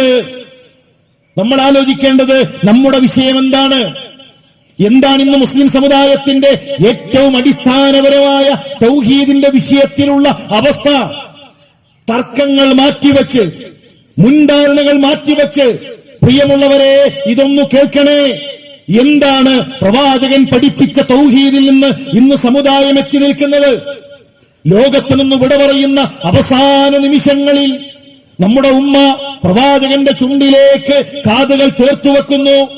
റസൂലുള്ളാഹി ഒരു പാത്രത്തിൽ കൈമുക്കി നെറ്റിയിൽ ഇങ്ങനെ പതുക്കെ തടവിക്കൊണ്ട് പറയുന്നു, ലാ ഇലാഹ ഇല്ലല്ലാഹ് ഇന്നലിൽ മൗതി സഖറാത്ത്. ആയിഷ, മരണത്തിന് വേദനയുണ്ട്, മരണത്തിന് വല്ലാത്തൊരു വേദനയുണ്ട്. പതുക്കെ പ്രവാചകന്റെ ചുണ്ടുകൾ മന്ത്രിക്കുകയാണ്. നമ്മുടെ ഉമ്മ ആ ചുണ്ടിലേക്ക് കാതുകൾ ചേർത്ത് വെച്ചപ്പോ ലോകത്തിന്റെ പ്രവാചകന്റെ, നമ്മുടെ റസൂലുള്ളാഹിയുടെ അവസാനമായുള്ള സംസാരം, അല്ലാഹുമ്മ ലാ തജ്അൽ ഖബരി വസനൻ യുഅബദ്. അല്ലാഹുവേ, എന്റെ ഖബറിനെ ആരാധിക്കുന്ന കേന്ദ്രമാക്കല്ലേ, എന്റെ ഖബറിനെ ഈദാക്കല്ലേ, ആരാധിക്കുന്ന വിഗ്രഹമാക്കല്ലേ. ഖബറിനെ ആരാധിച്ചാൽ അത് വസനാണ്, അത് വിഗ്രഹമാണ്. റസൂലുള്ളാഹി. ഇന്നോ മുസ്ലിം സമുദായം ഖബറിന്റെ അരികിൽ ചെന്ന് ഖബറാളിയോട് പ്രാർത്ഥിക്കുന്ന, ഖബറിന്റെ അരികിൽ ചെന്ന് കൈകൾ നീട്ടുന്ന, ഖബറുമായി ബന്ധപ്പെട്ട് എത്രയോ അനാചാരങ്ങളും എത്രയോ അന്ധവിശ്വാസങ്ങളും നിലനിൽക്കുന്ന ഒരു കാലഘട്ടത്തിൽ നമ്മൾ കഴിയുമ്പോൾ, മഹാനായ അബ്ദുറഹ്മാൻ ഇബ്നു ഔഫ് റളിയല്ലാഹു തആല അൻഹു, അദ്ദേഹമാണ് നമ്മുടെ ഉമ്മയുടെ, റസൂലുള്ളാഹിയുടെ വഫാത്തിന്റെ ശേഷമുള്ള ചെലവേറ്റെടുത്തത്. നമ്മൾ ശരിക്കൊന്ന് ആലോചിക്കണം. റസൂലുള്ളാഹിയുടെ വഫാത്തിന് ശേഷം ആയിഷ റളിയല്ലാഹു തആല അൻഹയുടെ ചെലവേറ്റെടുത്തത് അബ്ദുറഹ്മാൻ ഇബ്നു ഔഫ്. നമ്മുടെ ഉമ്മ പറഞ്ഞു, അബ്ദുറഹ്മാനെ, എന്തിനാണ് എന്റെ പൈസ, എന്തിനാണ് എന്റെ ദിർഹം, എന്തിനാണ് എന്റെ ദീനാർ? ലോകത്തിലെ ഏറ്റവും ശ്രേഷ്ഠരായ 3 പേരുടെ ഖബർ എന്റെ റൂമിലില്ലേ? നമ്മുടെ ഉമ്മയുടെ ആയിഷ റളിയല്ലാഹു തആലയുടെ റൂമിലാണ് റസൂലുള്ളാഹിയുടെ ഖബർ, അബൂബക്കർ സിദ്ദീഖിന്റെ ഖബർ, ഉമർ ഇബ്നുൽ ഖത്താബിന്റെ ഖബർ. അതിനേക്കാൾ വലിയ ഔലിയാക്കളുണ്ടോ? അതിനേക്കാൾ വലിയ ഒരു നേതാവുണ്ടോ? ഏറ്റവും ലോകത്തിലെ ഏറ്റവും ഉന്നതമായ 3 ഖബറുകൾ നമ്മുടെ ഉമ്മയുടെ റൂമിലുണ്ട്. ഒരു കർട്ടൻ വിരിച്ച് ആ റൂമിൽ തന്നെയാണ് നമ്മുടെ ഉമ്മ കിടക്കുന്നത്, അവിടെ തന്നെയാണ് നമ്മുടെ ഉമ്മ ഭക്ഷണം കഴിക്കുന്നത്. അബ്ദുറഹ്മാൻ ഇബ്നു ഔഫിനോട് പറഞ്ഞു, അബ്ദുറഹ്മാൻ, എന്തിനാണ് നിന്റെ പണം? ഒരു പെട്ടിവരവ് പോരെ, ഒരു ചന്ദനക്കുടം പോരെ, ആ ഖബറിന്റെ അരികിൽ ഒരു പെട്ടി വെച്ച് ഒരു സ്വലാത്ത് നടത്തിയ പോരെ? പറഞ്ഞോ, ഖബർ വരുമാന മാർഗമാക്കിയോ? ആ ഖബറിന്റെ അരികിൽ എന്തെങ്കിലും ആചാരങ്ങൾ നടപ്പിലാക്കിയോ? ഇസ്ലാം പറയുന്ന ഖബർ എന്നുള്ളത് ദുനിയാവുമായി ബന്ധം അകറ്റുന്നതാണ്. ഇസ്ലാമിലെ ഖബർ എന്ന് പറഞ്ഞാൽ, പ്രിയമുള്ള മുസ്ലിം സഹോദര, ദുനിയാവുമായി ബന്ധം മുറിക്കുന്നതാണ്, പരലോകത്തെ ഓർമ്മിപ്പിക്കുന്നതാണ്. റസൂലുള്ളാഹി പറയുന്നു, സൂറുൽ ഖുബൂർ, നിങ്ങൾ ഖബർ സിയാറത്ത് ചെയ്യണേ. ഖബർ സിയാറത്തുണ്ട്. ഉമ്മയുടെ ഖബറിനരികിൽ ചെല്ലണം, ഉപ്പയുടെ ഖബറിനരികിൽ ചെല്ലണം, ആദർശ സുഹൃത്തുക്കളുടെ ഖബറിനരികിൽ ചെല്ലണം. അതെന്തിനാണെന്നറിയുമോ? ഫഇന്നഹാ തുദക്കിറുൽ മൗത, നിങ്ങൾക്ക് മരണത്തെ ഓർക്കാനാണ്. ഉപ്പാന്റെ ഖബർ കാണുമ്പോ, പടച്ചോനെ, എന്റെ ഉപ്പ, എന്റെ കൂടെ ജീവിച്ച, എന്നെ വളർത്തിയ എന്റെ ഉപ്പ ഖബറിലാണല്ലോ, ബർസഖിലെ ജീവിതം ആരംഭിച്ചല്ലോ, എന്റെ ഉപ്പാക്ക് പുറത്തു കൊടുക്കണേ എന്ന് പ്രാർത്ഥിക്കാൻ ഇതുപോലെ ഒരു ദിവസം എനിക്കും ഈ ഖബറിൽ കഴിയേണ്ടതാണല്ലോ എന്നു മരണത്തെ ഓർക്കാൻ. ഇതിനാണ് ഇസ്ലാമിലെ ഖബർ. അതുകൊണ്ടാണ് ഉസ്മാൻ റളിയല്ലാഹു തആല അൻഹു ഖബർ കണ്ടപ്പോ കരഞ്ഞത്. ഖബറിന്റെ അരികിൽ നിൽക്കുമ്പോ കണ്ണ് നനയുകയാണ്, താടി നനയുകയാണ്. സ്വഹാബത്ത് ചോദിക്കുന്നു, ഉസ്മാൻ, സ്വർഗത്തെക്കുറിച്ച് കേൾക്കുമ്പോഴില്ലാത്ത, നരകത്തെക്കുറിച്ച് കേൾക്കുമ്പോഴില്ലാത്ത അതിനേക്കാൾ ശക്തമായ കരച്ചിലാണല്ലോ ഖബർ കാണുമ്പോൾ. അതുകൊണ്ടാണ് റസൂലുള്ളാഹി ഖബറിന്റെ അരികിൽ ഇരുന്നൊരു വടികൊണ്ട് പതുക്കെ ആ മണ്ണിൽ ഇങ്ങനെ കുത്തി, ഇതാ ഖബറിന്റെ അദാബിനെ തൊട്ട് കാവലിനെ ചോദിക്കണേ. ഖബർ ദുനിയാവിനെ മറപ്പിക്കും, ഖബർ ആഖിറത്തെ ഓർമ്മിപ്പിക്കും. ഇന്ന് നമ്മുടെ നാട്ടിലെ ഖബർ സിയാറത്ത് എന്തിനാണ് ഖബർ സിയാറത്ത് എന്ന പേരിൽ ഒരു യാത്ര നടത്തുന്നത്? ബസ്സിൽ കയറിയിട്ട് ഉസ്താദിനോട് ചോദിക്കൂ, എന്തിനാണ് ഉസ്താദെ ഖബർ സിയാറത്ത്? ഉസ്താദ് പറയോ, മഹല്ലിൽ ആർക്കും മരണത്തെ പറ്റിയൊന്നൊരു പേടിയില്ല, ആർക്കും മരിക്കണം എന്നുള്ളൊരു ചിന്തയില്ല, അതുകൊണ്ട് എല്ലാവർക്കും മരണത്തെക്കുറിച്ചൊക്കെ ഒരു ഓർമ്മ വേണം, അതിനാണ് ഖബർ സിയാറത്ത്. പറയോ ഒരു പരസ്യമാണ് ഖബർ സിയാറത്ത്. ഏർവാടി, അജ്മീർ, നാഗൂർ, അവസാനം ഭീമാപ്പള്ളി വഴി ലുലു മാളിലൂടെ തിരിച്ചെത്തുന്നു. ഇതെന്ത് മരണത്തോർക്കലാണ്? ഇതെങ്ങനെയാണ് കൂട്ടരെ മരണത്തെ ഓർമ്മിപ്പിക്കുന്നത്? ഇതെങ്ങനെയാണ് പരലോകത്തെ ഓർമ്മിപ്പിക്കുന്നത്? ഇടിയങ്ങര മക്കാമിന്റെ 467ാമത്തെ ആണ്ടുനേർച്ചയാണ് നടന്നത്. എന്തിനാണ് ആയിരക്കണക്കിന് മനുഷ്യന്മാർ ആ ഖബറിനരികിലേക്ക് ചെന്നത്? അവിടെ എന്താണെന്നറിയോ? 467ാമത്തെ ആ ആണ്ടുനേർച്ചയിൽ കുടലിന് പ്രശ്നമുണ്ട് എങ്കിൽ കുടലപ്പവുമായി ആളുകൾ പോകുന്നു. കുടലിന് പ്രശ്നമുണ്ടോ? കുടലപ്പം. ഇസ്ലാമിൽ അങ്ങനെയുണ്ടോ? വയറ്റിന് കുത്തേറ്റു. ഇസ്ലാമിക ചരിത്രത്തിലെ 2ാം ഖലീഫ ഉമർ ഇബ്നുൽ ഖത്താബ് വെള്ളം കൊടുത്ത കുടലിലൂടെ പുറത്തേക്ക് വരും. ഉമറെ, ഒരു കുടലപ്പുണ്ടാക്കി റസൂലുള്ളാഹിയുടെ ഖബറിനരികിലേക്ക് നേർച്ച നേർന്നോ? ഉണ്ടോ കൂട്ടരെ? ഇനിയോ പല്ലിന് പ്രശ്നങ്ങളുണ്ടെങ്കിൽ പല്ലപ്പം. റസൂലുള്ളാഹിയുടെ ഖബറിൽ തറച്ച ആ ആണി പല്ലുകൊണ്ട് കടിച്ചു വലിച്ച് ത്വൽഹ റളിയല്ലാഹു തന്റെ പല്ല് നഷ്ടപ്പെട്ടു. ത്വൽഹ ഒരു പല്ലപ്പം നബിയുടെ ഖബറിനരികിലേക്ക് നേർച്ചയാക്ക് ഉണ്ടോ? കാലിന് പ്രശ്നങ്ങളുണ്ടെങ്കിൽ കാലപ്പം. ഖന്തക്കിൽ സഅദ് ഇബ്നു അബീ വഖാസ്, സഅദ് ഇബ്നു മുആദ് റളിയല്ലാഹു തആല അൻഹുവിന്റെ തുടയിലമ്പു തറച്ച് കാലിനമ്പു തറച്ച് മദീന പള്ളിയിലേക്ക് രക്തമൊലിച്ചിറങ്ങിയപ്പോ റസൂലുള്ളാഹി ചോദിക്കുന്നില്ലേ, എന്താണ് രക്തപ്പാട് നബിയേ? സഅദിന്റെ കാലിൽ നിന്ന് ഒലിച്ചിറങ്ങിയതാണ് നമ്മുടെ സഅദിന്റെ ശരീരത്തിൽ നിന്ന്. റസൂലുള്ളാഹി പറഞ്ഞു, സഅദേ, ഒരു കാലപ്പുണ്ടാക്ക്. ആദം നബിയുടെ പേരിലേക്ക് നേർച്ച നേരെ ഉണ്ടോ? പലതരത്തിലുള്ള അപ്പങ്ങൾ, ആണിയപ്പം, അതുപോലെ ചൊറിയപ്പം, വെള്ളപ്പാണ്ടിന് വെള്ളരി, അതിനെ പ്രാസപ്പിച്ചതാണ് വെള്ളപ്പാണ്ട് വെള്ളരി, ചൊറിക്ക് ചേന. ഇതുമായിട്ട് ഖബർ സിയാറത്തിലേക്ക് പോകുന്നു. എന്താണ് പ്രിയമുള്ളവരെ ഇസ്ലാം ദീനുമായിട്ട് ഇതിന് ബന്ധം? അപ്പുണ്ടാക്കാൻ അറിയുന്നുണ്ടെങ്കിൽ ചായക്കട തുടങ്ങി കച്ചവടം ചെയ്യാന്നല്ലാതെ എങ്ങനെയാണ് ഈ ദീന് കൊണ്ട് കച്ചവടം ചെയ്യുന്നത്? എന്തിനാണ് മനുഷ്യരുടെ ആഖിറം നഷ്ടപ്പെടുത്തുന്നത്? ഇസ്ലാമിലെ ഖബർ സിയാറത്തുമായി ഇതിനു ബന്ധമില്ല. ഇസ്ലാമിലെ ഖബറുകളുമായി നമ്മുടെ നാട്ടിലുള്ള ഇത്തരം ആഘോഷ കേന്ദ്രങ്ങൾക്ക് ബന്ധമില്ല. ഖാസിം ഇബ്നു മുഹമ്മദ് ഇബ്നു അബൂബക്കർ, അബൂബക്കർ റളിയല്ലാഹു തന്റെ പേരക്കുട്ടിയാണ്. അബൂബക്കർ റളിയല്ലാഹു തന്റെ പേരക്കുട്ടിയാണ്. മുഹമ്മദിന്റെ മകൻ ഖാസിം. നമ്മുടെ ഉമ്മ ആയിഷ റളിയല്ലാഹു തന്റെ അരികിലേക്ക് വരാൻ. എന്തിനാണ് വരുന്നത്? ഉമ്മ, അള്ളാഹുവിന്റെ റസൂലിന്റെ ഖബറൊന്ന് കാണിച്ചു തരുമോ?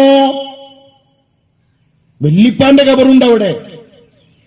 ചോദിക്കുന്നത് വെല്ലിപ്പാന്റെ ഖബർ കൂടെ കാണാനാണ്. അബൂബക്കർ സിദ്ദീഖ് റളിയല്ലാഹു തആല അൻഹുവിന്റെ ഖബർ കൂടെ കാണാനാണ്. ആ ഖബർ ഇങ്ങനെ വലിയ കുമ്മായ അടിച്ച് വലിയ ബിൽഡിംഗ് ഉണ്ടാക്കി പണിത കോലത്തിലാണെങ്കിൽ ചോദിക്കണോ എവിടെയാണ് ആ ഖബർ ഒന്ന് കാണിച്ചു തരോ എന്ന് ചോദിക്കണോ? നമ്മുടെ ഉമ്മ ആയിഷ റളിയല്ലാഹു തആല അൻഹ ആ ഖബർ കാണിച്ചു കൊടുക്കുകയാണ്. ലോകത്തിന്റെ പ്രവാചകന്റെ ഖബർ. ആ ഖബർ കൊണ്ട് കണ്ടതിന് ശേഷം ഖാസിം ഇബ്നു മുഹമ്മദ് പറയുന്നു, ഞാൻ ലോകത്തിന്റെ പ്രവാചകന്റെ ഖബർ കണ്ടു. നഹ്വ ശിബിരിൻ, ഒരു ചാണാണതിന്റെ ഉയരം. ഒരു ചാണിലധികം പ്രവാചകന്റെ ഖബർ ഉയർത്തിയിട്ടില്ല. മഹാനായ ജാബിർ റളിയല്ലാഹു തആല പറയുന്നു, വറുഫിഅ ഖബറുഹു മിനൽ അർളി നഹ്വൻ മിൻ ശിബിരിൻ വജദ്തുഹു. ജാബിർ ഇബ്നു അബ്ദുല്ലാഹ് റസൂലുള്ളാഹിയുടെ സഹാബി. ആ സഹാബിയാണ് പറയുന്നത്, ഞങ്ങൾ എങ്ങനെയാണ് റസൂലുള്ളാഹിയുടെ ഖബർ കണ്ടത്? ഒരു ചാണായിരുന്നു ആ ഖബറിന്റെ ഉയരം. പ്രിയമുള്ളവരെ, പിന്നെ എങ്ങനെയാണ് നമ്മുടെ നാട്ടിൽ ഈ ജാരങ്ങൾ ഉണ്ടായത്? എന്റെ സ്വഹാബാക്കൾക്ക് റസൂലുള്ളാഹിയോട് സ്നേഹമില്ലേ? ഔലിയാക്കളുടെ ഖബർ ഉയർത്തുന്ന മസല അവർ പഠിച്ചില്ലേ? നമ്മുടെ നാട്ടിൽ വരെ ഖബർ പൊക്കുന്നതല്ല, ഖബർ പൊന്തുന്നതാണ് എന്നാണ്. എന്റെ ബദറിലും ഉഹുദിലും ഖബർ പൊന്തൂലേ?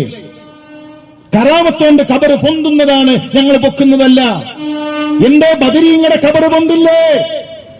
ഉഹുദിലെ ശുഹദാക്കളുടെ ഖബർ പൊന്തില്ലേ? ഔലിയാക്കളുടെ മക്കയിലെയും മദീനയിലെയും സഹാബത്തിന്റെ ഖബറുകൾ എന്തേ ഉയരാത്തത് കൂട്ടരെ? അത് ഇസ്ലാം പഠിപ്പിച്ച രൂപത്തിലാണ്. ഇനി എന്തു പാടില്ല എന്ന് പറഞ്ഞോ അതെല്ലാം നമ്മൾ ചെയ്തുകൊണ്ടിരിക്കുന്നു. എന്ത് ചെയ്യരുത് എന്ന് പറഞ്ഞോ അത് മുസ്ലിം സമുദായം ചെയ്തുകൊണ്ടിരിക്കുന്നു. അതിൽ നിന്ന് മാറാതെ ഒരു റമദാനിനെ കണ്ടുമുട്ടിയിട്ട് കൂട്ടരെ, റമദാൻ നമുക്ക് ഉപകാരപ്പെടില്ല. റസൂലുള്ളാഹി സ്വല്ലല്ലാഹു അലൈഹി വസല്ലം ഞങ്ങൾ പറയുന്നു, നഹാ റസൂലുള്ളാഹ്, അല്ലാഹുവിന്റെ റസൂല് വിരോധിച്ചു അൻ യുജസ്സസൽ ഖുബൂർ വഅൻ യുക്തബ അലൈഹാ വഅൻ യുബ്ന അലൈഹാ. ഖബറിന്മേൽ കുമ്മായമിടുന്നത്, ഖബറിന്മേൽ എഴുതുന്നത്, ഖബറിന്മേൽ കെട്ടിടമുണ്ടാക്കുന്നത്.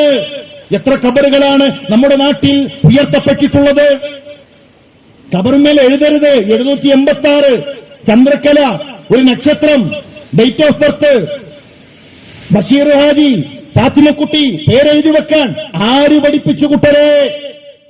ഇസ്ലാം ദീനിൽ റസൂലുള്ളാഹിയുടെ കൽപ്പന ഖബറിന്മേൽ എഴുതരുത്, ഖബർ കെട്ടിയുയർത്തരുത്, ഖബറിന്മേൽ കുമ്മായമിടരുത്. ഇതൊക്കെ പറയുമ്പോ പറയൽ, ഞങ്ങള് ഇതാ മാലിക് ബിൻ ദീനാറും കൂട്ടരും അവര് തുടങ്ങിയ ദീനാണ് കേരളത്തിൽ. ഇവിടെ നിന്നൊരു ചങ്ങല കുലുക്കിയാൽ അങ്ങ് മാലിക് ബിൻ ദീനാറിലേക്ക് എത്തും, അവിടെ നിന്ന് റൗളയിലേക്ക് എത്തും. മാലിക് ബിൻ ദീനാറും കൂട്ടരും കേരളത്തിൽ പണിത 10 പള്ളികളുണ്ട്. മാലിക് ബിൻ ദീനാറും കൂട്ടരും കേരളത്തിൽ തുടങ്ങിയ 10 പള്ളികളുണ്ട്. ഒരു ജാരമുണ്ടോ? മാലിക് ബിൻ ദീനാർ തുടങ്ങിയ, സഹാബത്ത് തുടങ്ങിയ ഒരു ജാരമുണ്ടോ? ഏതെങ്കിലും ഒരു സഹാബി ഒരു ചാണിലധികം ഖബർ കെട്ടിയുയർത്തിയോ? ഇനി ഷാഫി മദ്ഹബിലുണ്ടോ? സാധാരണ പറയാ ഞങ്ങൾ ഷാഫി മദ്ഹബാണെന്നാണ്. അതും നമ്മളെ പറ്റിക്കുകയാണ്. കർമ്മശാസ്ത്രത്തിലാണ് ഷാഫി മദ്ഹബ്. ഉസ്താദിനോട് ചോദിച്ചു നോക്കൂ, നമ്മുടെ അഖീദ ഷാഫിയാണോ, മാലിക്കിയാണോ, ഹംബലിയാണോ, ഹനഫിയാണോ? എന്താ പറയാ? അഖീദ ഏതാണ്? വിശ്വാസം ഏതാണ്? ഒരു മനുഷ്യന്റെ സ്വർഗ നരകങ്ങൾ തീരുമാനിക്കുന്ന അഖീദ ഏതാണ്? കർമ്മശാസ്ത്രത്തിലാണ് 4 മദ്ഹബ്. വിശ്വാസകാര്യങ്ങളിൽ 2 മദ്ഹബാണ്. ഒന്നുകിൽ അശ്അരി അല്ലെങ്കിൽ മാതുരീദി. ഇത് സാധാരണക്കാർക്ക് പലപ്പോഴും ഇതറിയില്ല. ഇനി ഷാഫി മദ്ഹബിൽ എന്തു പറയുന്നു?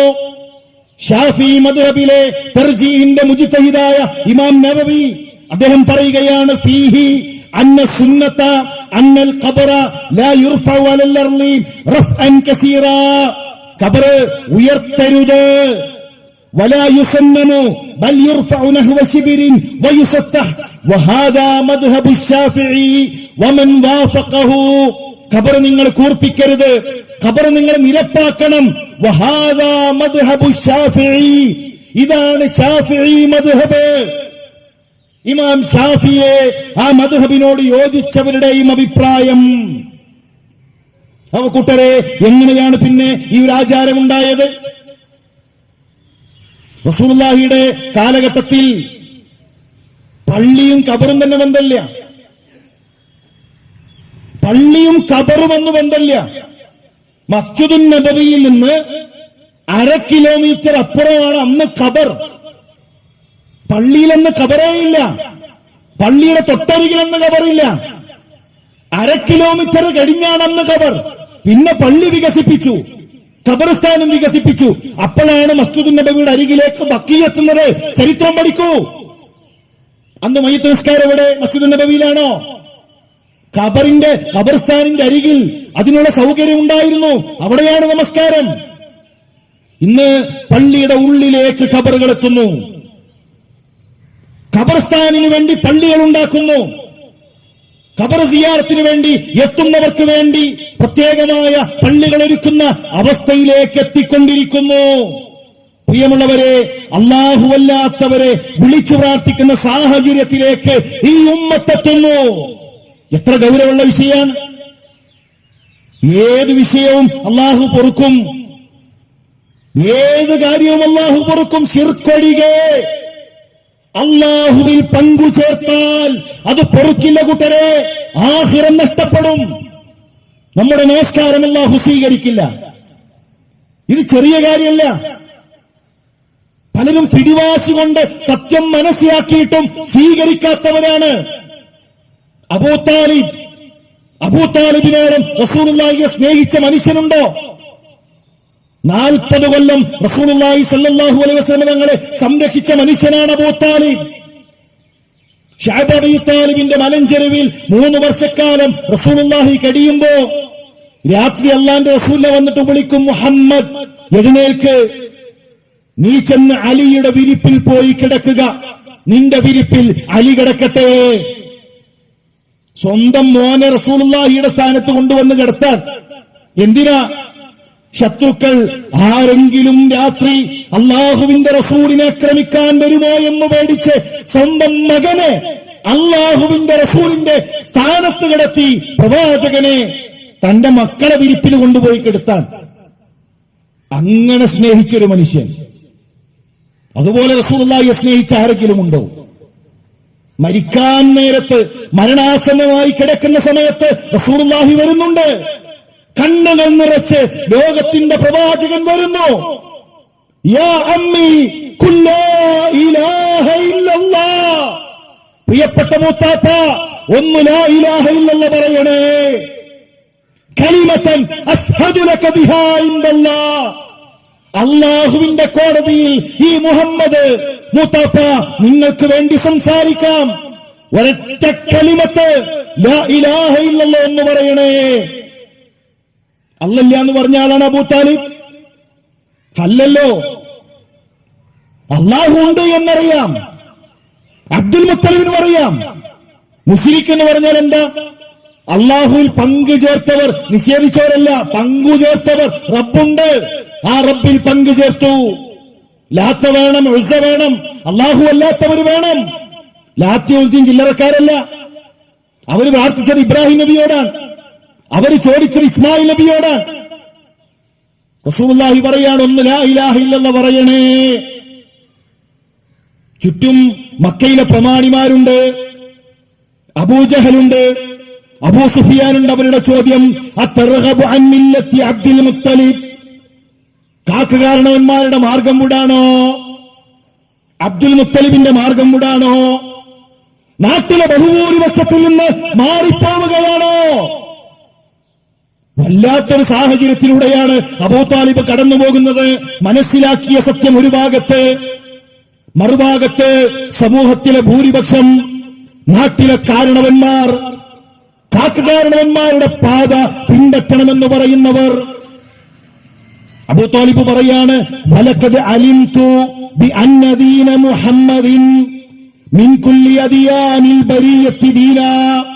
മുഹമ്മദേ, എനിക്കറിയാം നിന്റെ ദീനാണ് സത്യം, ഇസ്ലാമാണ് സത്യം, തൗഹീദാണ് സത്യം, നീ അല്ലാഹുവിന്റെ റസൂലാണ്, എനിക്കറിയാം. വലൗലൽ മലാമത്തു ഔ ഖസാരി മസബ്ബത്തിൻ ലവജത്തനി സംഹം ബിദാക മുബീനാ. പക്ഷെ കുത്തുവാക്കുകൾ ഉണ്ടാകും. തൗഹീദിലേക്ക് ഇറങ്ങിയാൽ, സത്യം സ്വീകരിച്ചാൽ ആക്ഷേപങ്ങൾ ഉണ്ടാകും. പുത്തൻവാദി എന്ന് വിളിക്കും, കാരണവന്മാരെ തള്ളിക്കളഞ്ഞവന്മാരെന്ന് ആക്ഷേപിക്കും. പരിഹാസങ്ങളില്ലായിരുന്നുവെങ്കിൽ, ആക്ഷേപങ്ങളില്ലായിരുന്നുവെങ്കിൽ ലവജത്തനി സംഹം ബിദാക മുബീനാ, മുഹമ്മദേ നിന്റെ ദീനിൽ ഞാൻ ഉണ്ടാകുമായിരുന്നു. അവസാനം എന്താ പറഞ്ഞത്? അവസാനത്തെ വാക്ക് അലാ മില്ലത്തി അബ്ദുൽ മുത്തലിബ്, അബ്ദുൽ മുത്തലിബിന്റെ മരത്തിൽ ഞാൻ മരിക്കുന്നു. അല്ലാഹുവിന്റെ റസൂൽ കരഞ്ഞുകൊണ്ടുപോയില്ലേ? കരഞ്ഞുകൊണ്ടിറങ്ങിപ്പോയില്ലേ? സഹോദര, 40 കൊല്ലം അല്ലാഹുവിന്റെ റസൂലിനെ സംരക്ഷിച്ചതുകൊണ്ട് ആഖിറം ലഭിക്കുമോ? എന്താ റസൂലുള്ളാഹി പറഞ്ഞത്? നരകത്തിൽ അബൂ താലിബിനുള്ള ശിക്ഷ 2 ചെരുപ്പ് ധരിപ്പിക്കും. ആ ചെരുപ്പ് ധരിച്ചാൽ തലയോട്ടി ഉരുകി ഒലിക്കുമാറ് അങ്ങനെയുള്ള ശിക്ഷ അബൂ താലിബിന് നരകത്തിൽ ലഭിക്കുമെന്ന് റസൂലുള്ളാഹി വഹീന്റെ അടിസ്ഥാനത്തിൽ അറിയിച്ചു. എന്താ കാരണം? തൗഹീദ് വിട്ടുപോയി. തൗഹീദ് മനസ്സിലാക്കിയാൽ, അല്ലാഹനെ തിരിച്ചറിഞ്ഞാൽ കൂട്ടരെ പ്രഖ്യാപിക്കുക, ഹസ്ബി അല്ലാഹ്, എനിക്കെന്റെ റബ്ബ് മതി. ഇന്ന് CM ആണ് മുദബ്ബിർ. എത്ര ഗൗരവമുള്ള വിഷയത്തിലാണ് മുസ്ലിം സമുദായം എത്തിയിട്ടുള്ളത്. ലോകം നിയന്ത്രിക്കുന്നത് കോഴിക്കോടുള്ള CM ആണെന്ന് വിശ്വസിക്കുന്നവർ പോലും മുസ്ലിം സമുദായത്തിലെത്തി. റസൂലുള്ളാഹിയുടെ പ്രാർത്ഥന എന്താണ്?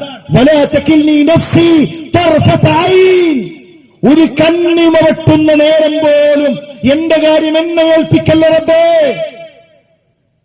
എന്റെ കാര്യം എന്നെ ഏൽപ്പിക്കല്ലേ എന്ന് റസൂലുള്ളാഹി. നമ്മളോ ലോകത്തിന്റെ മുഴുവൻ കാര്യവും CM-ലാണ്. ഒരു വാർഡല്ല, ഒരു പഞ്ചായത്തല്ല, ലോകത്തിന്റെ മുദബ്ബിർ. നമ്മളെ കാര്യം നമുക്കുണ്ടോ? നമ്മളെ നിയന്ത്രണം നമുക്കുണ്ടോ? താടി നരച്ചോരില്ലേ? ആർക്കെങ്കിലും ആഗ്രഹമുണ്ടോ നരക്കാൻ? ഇല്ലല്ലോ. നമ്മളെ കയ്യിലല്ല. വയറ് ചാടിയോരല്ലേ? എന്തൊക്കെ നോക്കി അതൊന്ന് കുറക്കാൻ കുറെ ഓടി നോക്കി, LCHF എടുത്തു നോക്കി, രാത്രി ചപ്പാത്തിയാക്കി, എന്തെങ്കിലും നടന്നോ? നമ്മളെ കയ്യിലല്ല. നമ്മുടെ ശരീരം, നമ്മുടെ മുഖം ഒന്നും നമ്മുടെ കയ്യിലല്ല. നമ്മുടെ നിയന്ത്രണം നമ്മുടെ കയ്യിലല്ല. CM-ന്റെ കയ്യിലാണ്. അവസാന കാലഘട്ടത്തിൽ കാഴ്ച നഷ്ടപ്പെട്ടു. CM-ന് നരയുണ്ടായിരുന്നു, ഷുഗർ ഉണ്ടായിരുന്നു, കണ്ണിന്റെ കാഴ്ച പോയി. എന്നിട്ടോ അവസാന കാലത്ത് ആരെങ്കിലും വന്ന് സലാം പറഞ്ഞാൽ CM ചോദിക്കുന്നതാണ്. CM സ്മരണികയിൽ കാണാം, ആരാണ് മനസ്സിലാകുന്നില്ല. സ്വന്തം കണ്ണിന്റെ കൺട്രോൾ പോലും സ്വന്തം കയ്യിലില്ല. ഒടുവിൽ ഡോക്ടർ വന്ന് ചികിത്സിച്ചു. ശരിക്കും ഇവരെന്താ പറയേണ്ടത്? അങ്ങനെയുള്ള ഒരാൾ മരിച്ചാൽ ഇവരെ പത്രത്തിലൊക്കെ ഉണ്ടാകും തീരാ നഷ്ടം. നഷ്ടല്ലല്ലോ, ലാഭല്ലേ. എന്ത് നഷ്ടം? മരിച്ച പവർ കൂടല്ലേ, വലിയ ലാഭം തന്നെ. CM മരിച്ചാൽ പത്രത്തിൽ വരേണ്ടത് നഷ്ടമല്ലല്ലോ, പവർ കൂടി, ലോകം മുഴുവൻ നിയന്ത്രിക്കാൻ പോകുന്നു. ആരാണ് ഈ ആദർശം പഠിപ്പിച്ചത്? മുസ്ലിം പള്ളികളിൽ നിന്ന് മുഹിയുദ്ദീൻ ശൈഖിനെ വിളിക്കുന്ന സാഹചര്യങ്ങളുണ്ട്. യാ ശൈഖ് യാ മുഹിയുദ്ദീൻ അബ്ദുൽ ഖാദിർ ജീലാനി എന്ന് 1000 തവണ വിളിക്കുന്ന പള്ളികളുണ്ട് ഇവിടെ. മുഹിയുദ്ദീൻ ശൈഖിന്റെ ചരിത്രത്തിൽ അത്ഭുതം തോന്നിയൊരു സംഭവം, ബഗ്ദാദിൽ കഴിയുമ്പോൾ കൊടും പട്ടിണിയാണ്. വിശന്നിട്ട് മുഹിയുദ്ദീൻ ശൈഖ് ചിലപ്പോൾ നിലത്ത് കിടന്ന് ഉരുളുന്നാണ്. നിൽക്കാനും വയ്യ, ഇരിക്കാനും വയ്യ, അങ്ങനെ വിശപ്പാണ്. സഹിക്കാൻ കഴിയാതാകുമ്പോ ചിലപ്പോൾ നിലത്ത് കിടന്ന് ഉരുളും. അപ്പൊ ഒരു ആശ്വാസം കിട്ടും. ഒരു ദിവസം അസർ നിസ്കാരം കഴിഞ്ഞ് പുറത്തേക്ക് ഇറങ്ങിയപ്പോ ഒരു മധുരമുള്ള ഒരു പുല്ല് കണ്ടു. കഴിച്ചപ്പോ നല്ല മധുരം. അങ്ങനെ പിന്നീട് കുറച്ചു ദിവസം ആ പുല്ലാണ് അദ്ദേഹം കഴിച്ചത്. നല്ല ഹയാവുള്ള, ലജ്ജയുള്ള മനുഷ്യനാണ് മുഹിയുദ്ദീൻ ശൈഖ്. ഒരു ദിവസം ചെന്ന് നോക്കിയപ്പോഴാണ് കൂട്ടുകാരെ സ്ഥലം കണ്ടെത്തിയിട്ടുണ്ട്. അവരവിടെ നിന്ന് അത് കഴിച്ചുകൊണ്ടിരിക്കുകയാണ്. അത് മുതൽ അദ്ദേഹം അത് കഴിക്കൽ നിർത്തിയെന്നാണ്. എന്നിട്ട് വിശന്നിരിക്കാൻ തുടങ്ങി. ഒരു ദിവസം ബഗ്ദാദിലെ പള്ളിയിൽ മുഹിയുദ്ദീൻ ശൈഖ് ഇരിക്കുമ്പോ നല്ല വിശപ്പുണ്ട്, നല്ല പ്രയാസത്തിലാണ്. ഒരു വൃദ്ധനായ ഒരു മനുഷ്യനുണ്ട്, ദൂരെ വന്നു നിൽക്കുന്നു. അയാളുടെ കയ്യിൽ ഒരു റൊട്ടിയുണ്ട്. അയാൾ റൊട്ടി കഴിക്കാൻ നേരത്ത് ആഗ്രഹത്തോടുകൂടെ മുഹിയുദ്ദീൻ ശൈഖ് അതിലേക്ക് നോക്കി. അപ്പൊ അയാൾ വിളിച്ചു, നിങ്ങൾ വരൂ, ഒന്നിച്ച് നമുക്ക് ഭക്ഷണം കഴിക്കാം. മുഹിയുദ്ദീൻ ശൈഖ് പറയാണ്, ദുനിയാവിൽ ഒരാളുടെ ഔദാര്യവും ഞാൻ പറ്റിയിട്ടില്ല. ദുനിയാവിൽ ഒരാളുടെ ഔദാര്യം കൊണ്ടും ഞാൻ ജീവിച്ചിട്ടില്ല. ഞാൻ അയാളോട് പറഞ്ഞു, എനിക്ക് വേണ്ട, വിശപ്പ് സഹിക്കാൻ തീരുമാനിച്ചു. ആ മനുഷ്യൻ പറഞ്ഞു, അല്ല, നിങ്ങൾ വരണം, നിങ്ങൾ ഭക്ഷണം കഴിക്കണം. ആ കുട്ടിയുടെ മുഖത്ത് നിന്ന് ആ പ്രയാസം, ആ പട്ടിണി അദ്ദേഹം മനസ്സിലാക്കി വിളിച്ചു. മനസ്സില്ലാ മനസ്സോടെ ആ മനുഷ്യന്റെ അരികിൽ ചെന്നിരുന്നപ്പോ അയാൾ ചോദിച്ചു, ജീലാനിൽ നിന്നുള്ള അബ്ദുൽ ഖാദറിനെ അറിയുമോ? ആ കുട്ടി പറഞ്ഞു, ഞാനാണത്. ഇയാൾ അത്ഭുതപ്പെട്ടു. ഇയാൾ പറഞ്ഞു, ഞാൻ ജീലാനുകാരനാണ്, അവിടെ നിന്നാണ് ഞാൻ വരുന്നത്. വരുന്ന സമയത്ത് നിങ്ങളുടെ ഉമ്മ കുറച്ചു പണം എന്റെ കയ്യിൽ ഏൽപ്പിച്ചു. ബഗ്ദാദിലെത്തിയാൽ അബ്ദുൽ ഖാദർ എന്ന എന്റെ മകൻ ആ പണം നിങ്ങൾ നൽകണം. ഞാൻ ഇവിടെ വന്നു, ഒരുപാട് നിങ്ങൾ അന്വേഷിച്ചു, നിങ്ങളെ കിട്ടിയില്ല. എന്റെ കയ്യിലുള്ള പണം തീർന്നു. അപ്പോൾ നിങ്ങളുടെ പണം കൊണ്ട് റൊട്ടി വാങ്ങി ഞാൻ ആ ഭക്ഷണം കഴിക്കാൻ തുടങ്ങാണ്. നാട്ടിലെത്തിയിട്ട് നിങ്ങളുടെ ഉമ്മയോട് കടം തീർക്കണം, കടം വീട്ടണം എന്നാണ് ഞാൻ കരുതിയത്. എന്നിട്ട് അദ്ദേഹം പറഞ്ഞത്, നിങ്ങൾ എന്റെ അതിഥിയല്ല, ഞാൻ നിങ്ങളുടെ അതിഥിയാണ്. നിങ്ങളെ റൊട്ടിയാണ് ഇപ്പൊ ഞാൻ നിങ്ങൾക്ക് തരുന്നത്, അപ്പൊ ഞാൻ നിങ്ങളുടെ അതിഥിയാണ്. മുഹിയുദ്ദീൻ ശൈഖ് പറയാണ്, അള്ളാഹു എന്നെ അവിടെയും രക്ഷിച്ചു, റബ്ബ് എന്നെ അവിടെയും രക്ഷിച്ചു. ദുനിയാവിൽ ഒരു മനുഷ്യന്റെയും ഔദാര്യം പറ്റാതെ ജീവിക്കാൻ റബ്ബ് എന്നെ സഹായിച്ചു. ആ ശൈഖിനോട് എങ്ങനെയാണ് കൂട്ടരെ ആഖിറം ചോദിക്ക? ദുനിയാവിൽ പോലും ഒരു മനുഷ്യനോട്, ഒരു ഔദാര്യം പറ്റാത്ത മനുഷ്യനോടാണ് സ്വർഗം ചോദിക്കുന്നത്, പാപമോചനം ചോദിക്കുന്നത്, 1000 തവണ വിളിക്കുന്നത്. ആ വിളിക്കുന്ന പള്ളിയുടെ മിഹ്റാബിൽ വഅന്നൽ മസാജിദ ലില്ലാഹ് ഫലാ തദ്ഉ മഅല്ലാഹി അഹദാ, പള്ളികൾ അല്ലാഹുവിനുള്ളതാണ്, അവിടെ അല്ലാഹു അല്ലാത്ത മറ്റൊരാളോട് നിങ്ങൾ പ്രാർത്ഥിക്കല്ലേ. ആ പള്ളിയിൽ നിന്നിട്ടാണ് യാ ശൈഖ് യാ മുഹിയുദ്ദീൻ അബ്ദുൽ ഖാദിർ ജീലാനി എന്ന് വിളിച്ചു പ്രാർത്ഥിച്ചുകൊണ്ടിരിക്കുന്നത്. എത്ര ഗൗരവമാണ്. പിന്നെ പറയലെന്താ? നമുക്ക് മുഖ്യമന്ത്രിയിലേക്ക് നേരിട്ട് പോകാൻ കഴിയുമോ? ഒരു ഇടനിലക്കാരൻ വേണ്ടേ? നേരിട്ട് കളക്ടർ അരികിലേക്ക് പോകാൻ കഴിയോ? ഇടനിലക്കാരൻ വേണ്ടേ? ഭയങ്കര ലോജിക്കാൻ. എത്ര വിഡ്ഢിത്താണ് ഈ പഠിപ്പിക്കുന്നത്. മുഖ്യമന്ത്രിയെ പോലെയാണ് റബ്ബ്. ഞാൻ മുഖ്യമന്ത്രിയുടെ അരികിലേക്ക് ചെന്ന് ഒരു കാര്യം പറയുമ്പോ എന്നെപ്പറ്റി മുഖ്യമന്ത്രിക്ക് എന്തറിയാം? എന്റെ പേരറിയോ? നാടറിയോ? എന്റെ പ്രശ്നങ്ങൾ അറിയോ? ഇല്ലല്ലോ, ഒന്നും അറിയില്ലല്ലോ. എന്റെ വിഷയത്തിൽ ജാഹിലാണ്, ഒന്നും അറിയില്ല. കളക്ടർക്ക് എന്നെ പറ്റി എന്തറിയോ? ഒന്നും അറിയില്ല.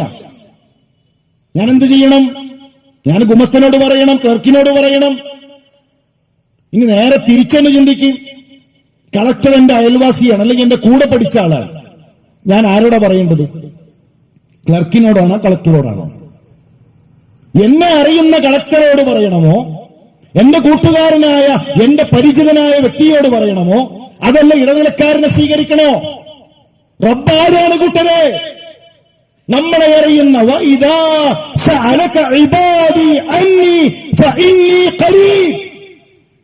നോക്കൂ എത്ര സ്നേഹത്തിലാണ് റബ്ബ്.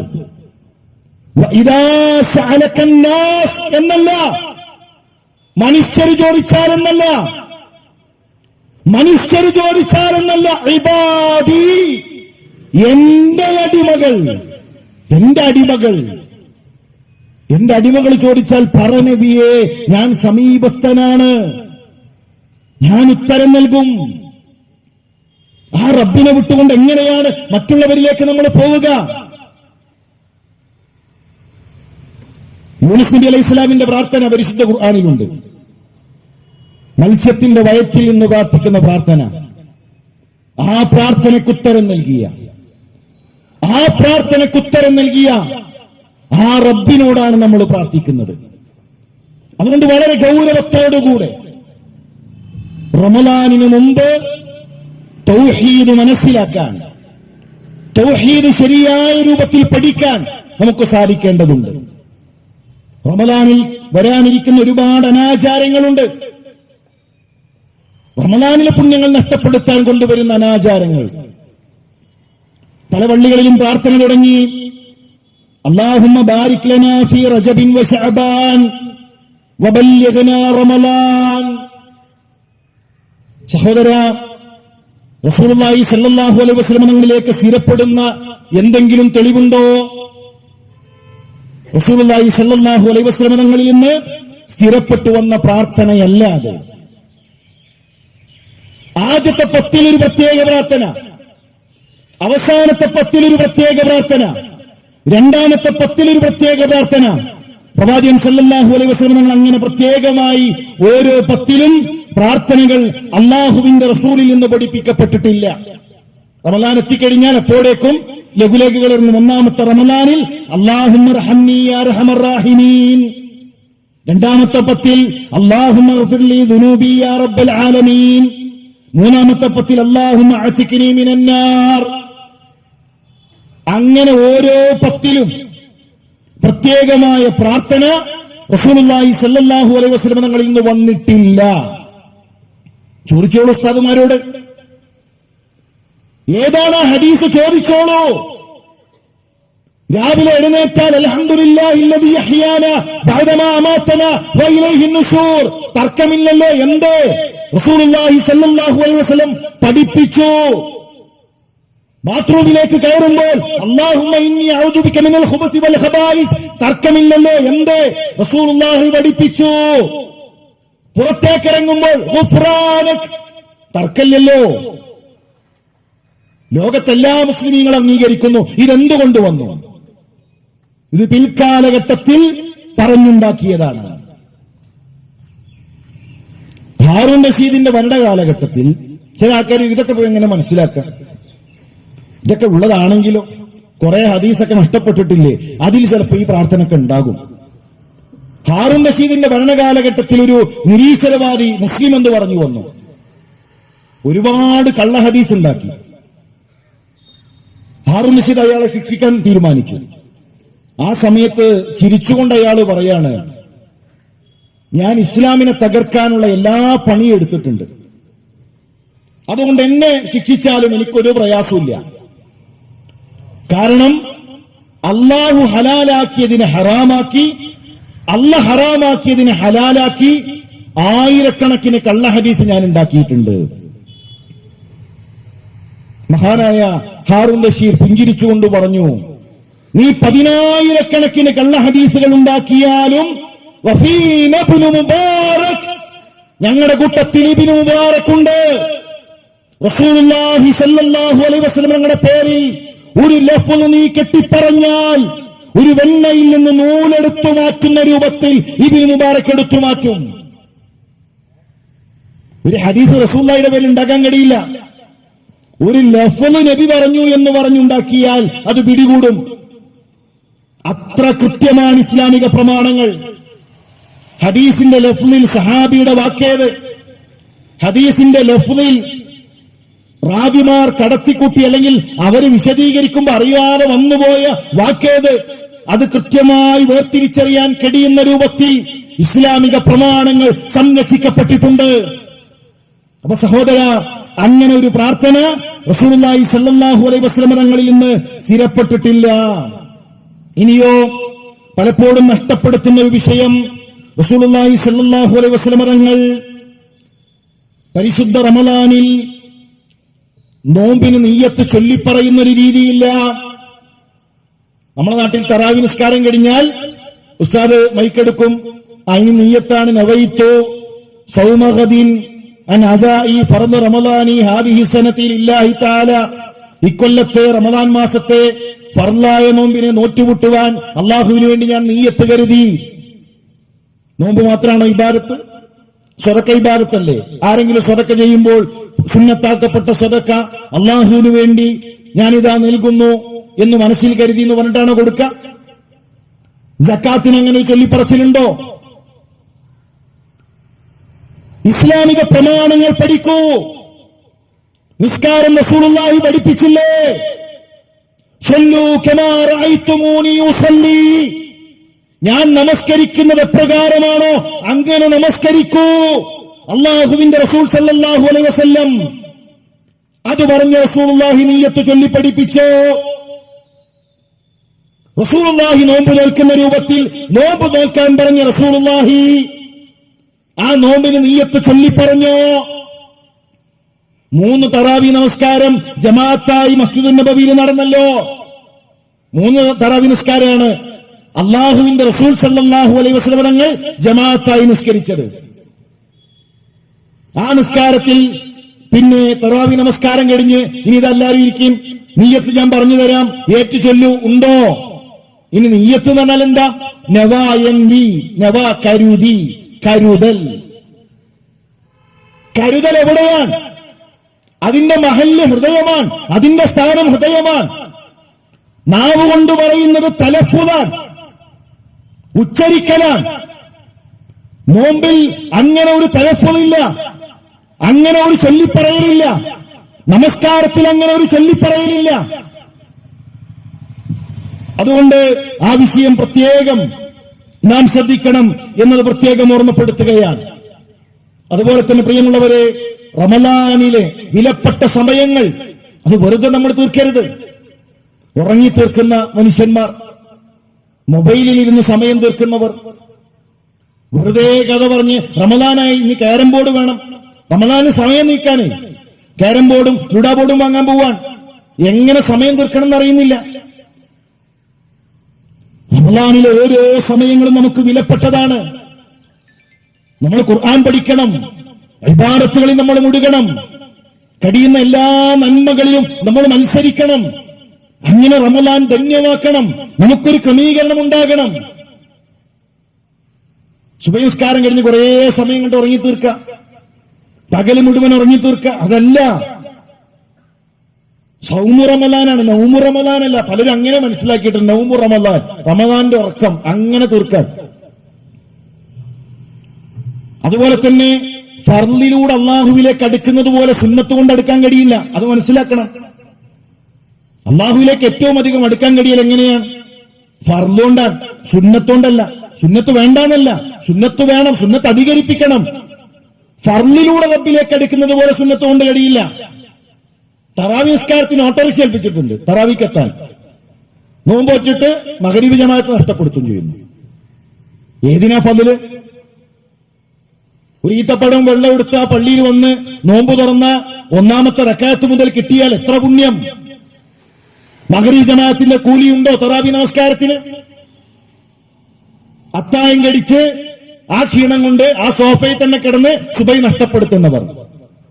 സുബൈ ജമാഅത്തിന്റെ ഫضൽ എത്രയാണ്? സുബൈ ജമാഅത്തിന് മുമ്പുള്ള 2 റക്അത്തിന്റെ പുണ്യം ഈ ദുനിയാവിനേക്കാൾ ഖൈറാണ്. അപ്പൊ സുബൈക്ക് എത്ര പുണ്യം? ഫർള് ഗൗരവത്തിൽ കാണണം. റമളാനിൽ ഫർളുകൾ നഷ്ടപ്പെടുത്തരുത്. സുബൈ നിസ്കാരത്തിൽ നമ്മൾ ഉണ്ടാകണം, അസറിന് നമ്മൾ ഉണ്ടാകണം, മഗ്‌രിബിന് നമ്മൾ ഉണ്ടാകണം. അങ്ങനെ ഒന്ന് ക്രമീകരിക്കണം. ഒരു മഗ്‌രിബും ഞാൻ നഷ്ടപ്പെടുത്തൂല. ഒരു ഈത്തപ്പഴവും വെള്ളവും പള്ളിയിൽ നോമ്പ് തുറല്ലേ, അത് മതി. നോമ്പ് തുറന്ന് നിസ്കരിച്ച് വീട്ടിൽ പോയിട്ട് ഞാൻ കഴിക്കും. ആ കഴിച്ചിട്ടും പിന്നെ ഇശാ ജമാഅത്ത് നഷ്ടപ്പെടുത്തരുത്. പട്ടിണി അടക്കുന്ന പ്രയാസം അനുഭവിക്കുന്ന മാസമാണ് റമളാൻ. റമളാനിൽ നമ്മുടെ ബില്ലിന്റെ ഭക്ഷണത്തിന്റെ റേറ്റ് കൂടാൻ പാടില്ല. അപ്പൊ നമ്മൾ നോമ്പിന് എന്തോ പ്രശ്നമുണ്ട്. അപ്പൊ നോമ്പിന് എന്തോ പ്രശ്നമുണ്ടെന്ന് മനസ്സിലാക്കണം. ചില പുതിയാപ്പിളകൾക്കൊക്കെ പിന്നെ നോമ്പ് തുറക്കുമ്പോഴുള്ള ഭക്ഷണം അത് മതിയാവൂല രാത്രി കഴിക്കാൻ. രാത്രി കഴിച്ചതുപോലെ അത്താഴത്തിന് ഓരോന്നിനും ഓരോ ഐറ്റംസ് ഉണ്ടാകണം.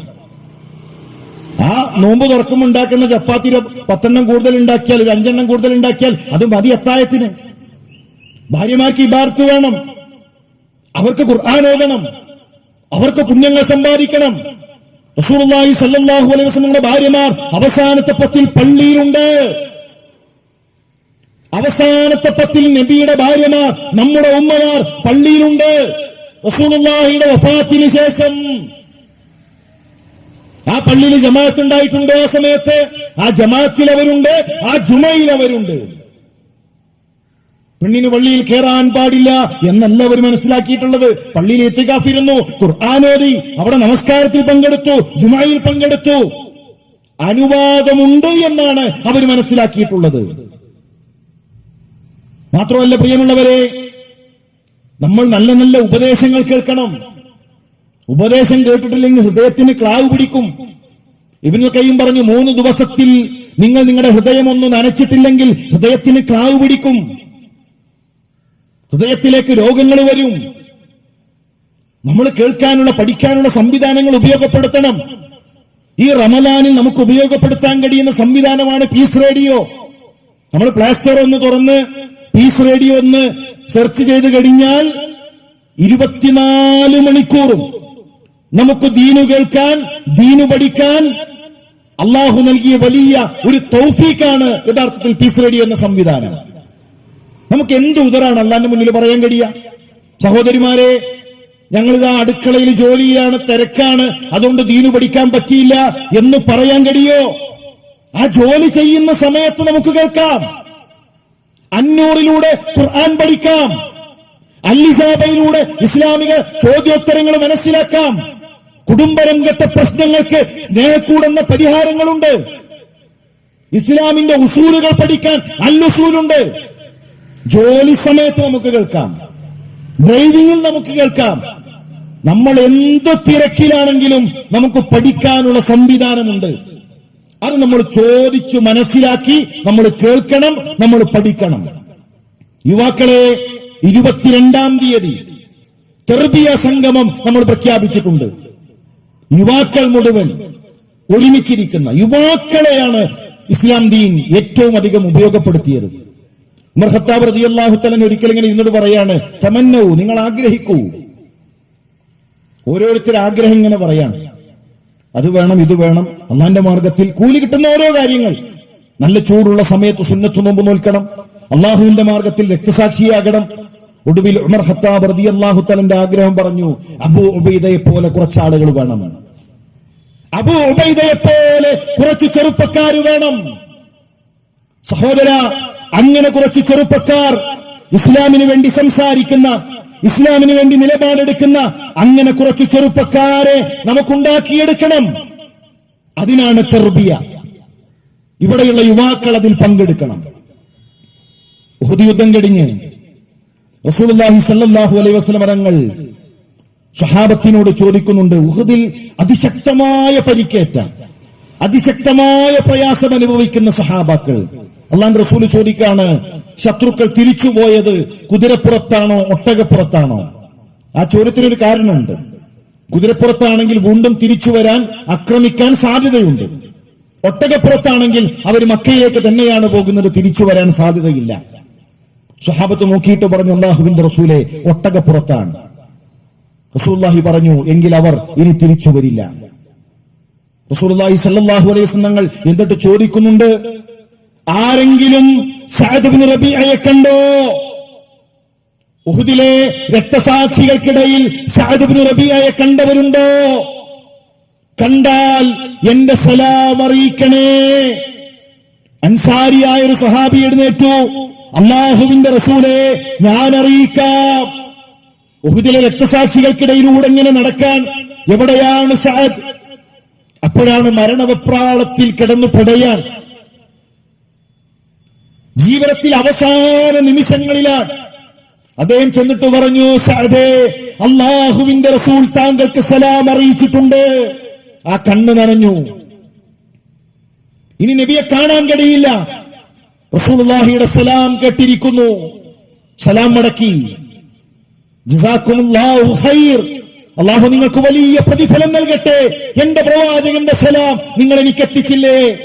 എന്നിട്ട് സഅദ് ഇബ്നു റബീഅ അദ്ദേഹം നൽകിയൊരു വസിയത്തുണ്ട്, അറിയുക, ഇന്ന സഅദൻ യഖൂൽ, സഅദ് നിങ്ങളോട് പറയുന്നു, അൻസാരികളെ, മരണപ്പെടുന്നതിന് മുമ്പ് സഅദിന്റെ വസിയത്ത് നിങ്ങൾ കേൾക്കണേ.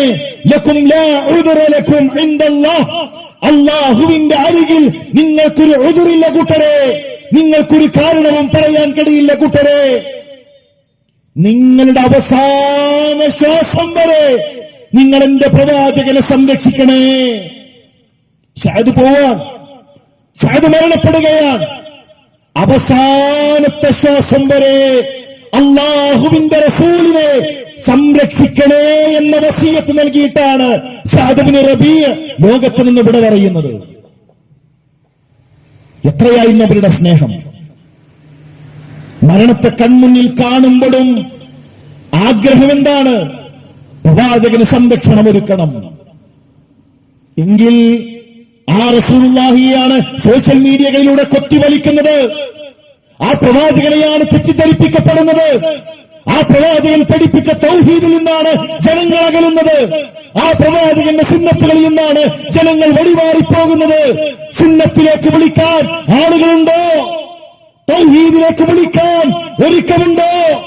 യാ അയ്യുഹൽ മുദ്ദസ്സിർ, മൂടി പുതച്ച് കിടക്കുന്നവരെ, ഖും ഫഅൻദിർ, എഴുന്നേൽക്കണേ, താക്കീത് നൽകണേ. നമ്മളോടാണ്. നമ്മുടെ കച്ചവടമാകുന്ന പുതപ്പ്, ദുനിയാവാകുന്ന പുതപ്പ്, കുടുംബമാകുന്ന പുതപ്പ്, അത് മാറ്റി അല്ലാഹുവിലേക്ക് ക്ഷണിക്കാൻ, താക്കീത് ചെയ്യാൻ, സമയം മാറ്റിവെക്കാൻ നമ്മൾ തയ്യാറാകണേ. തർബിയ യുവാക്കൾക്കുള്ളതാണ്.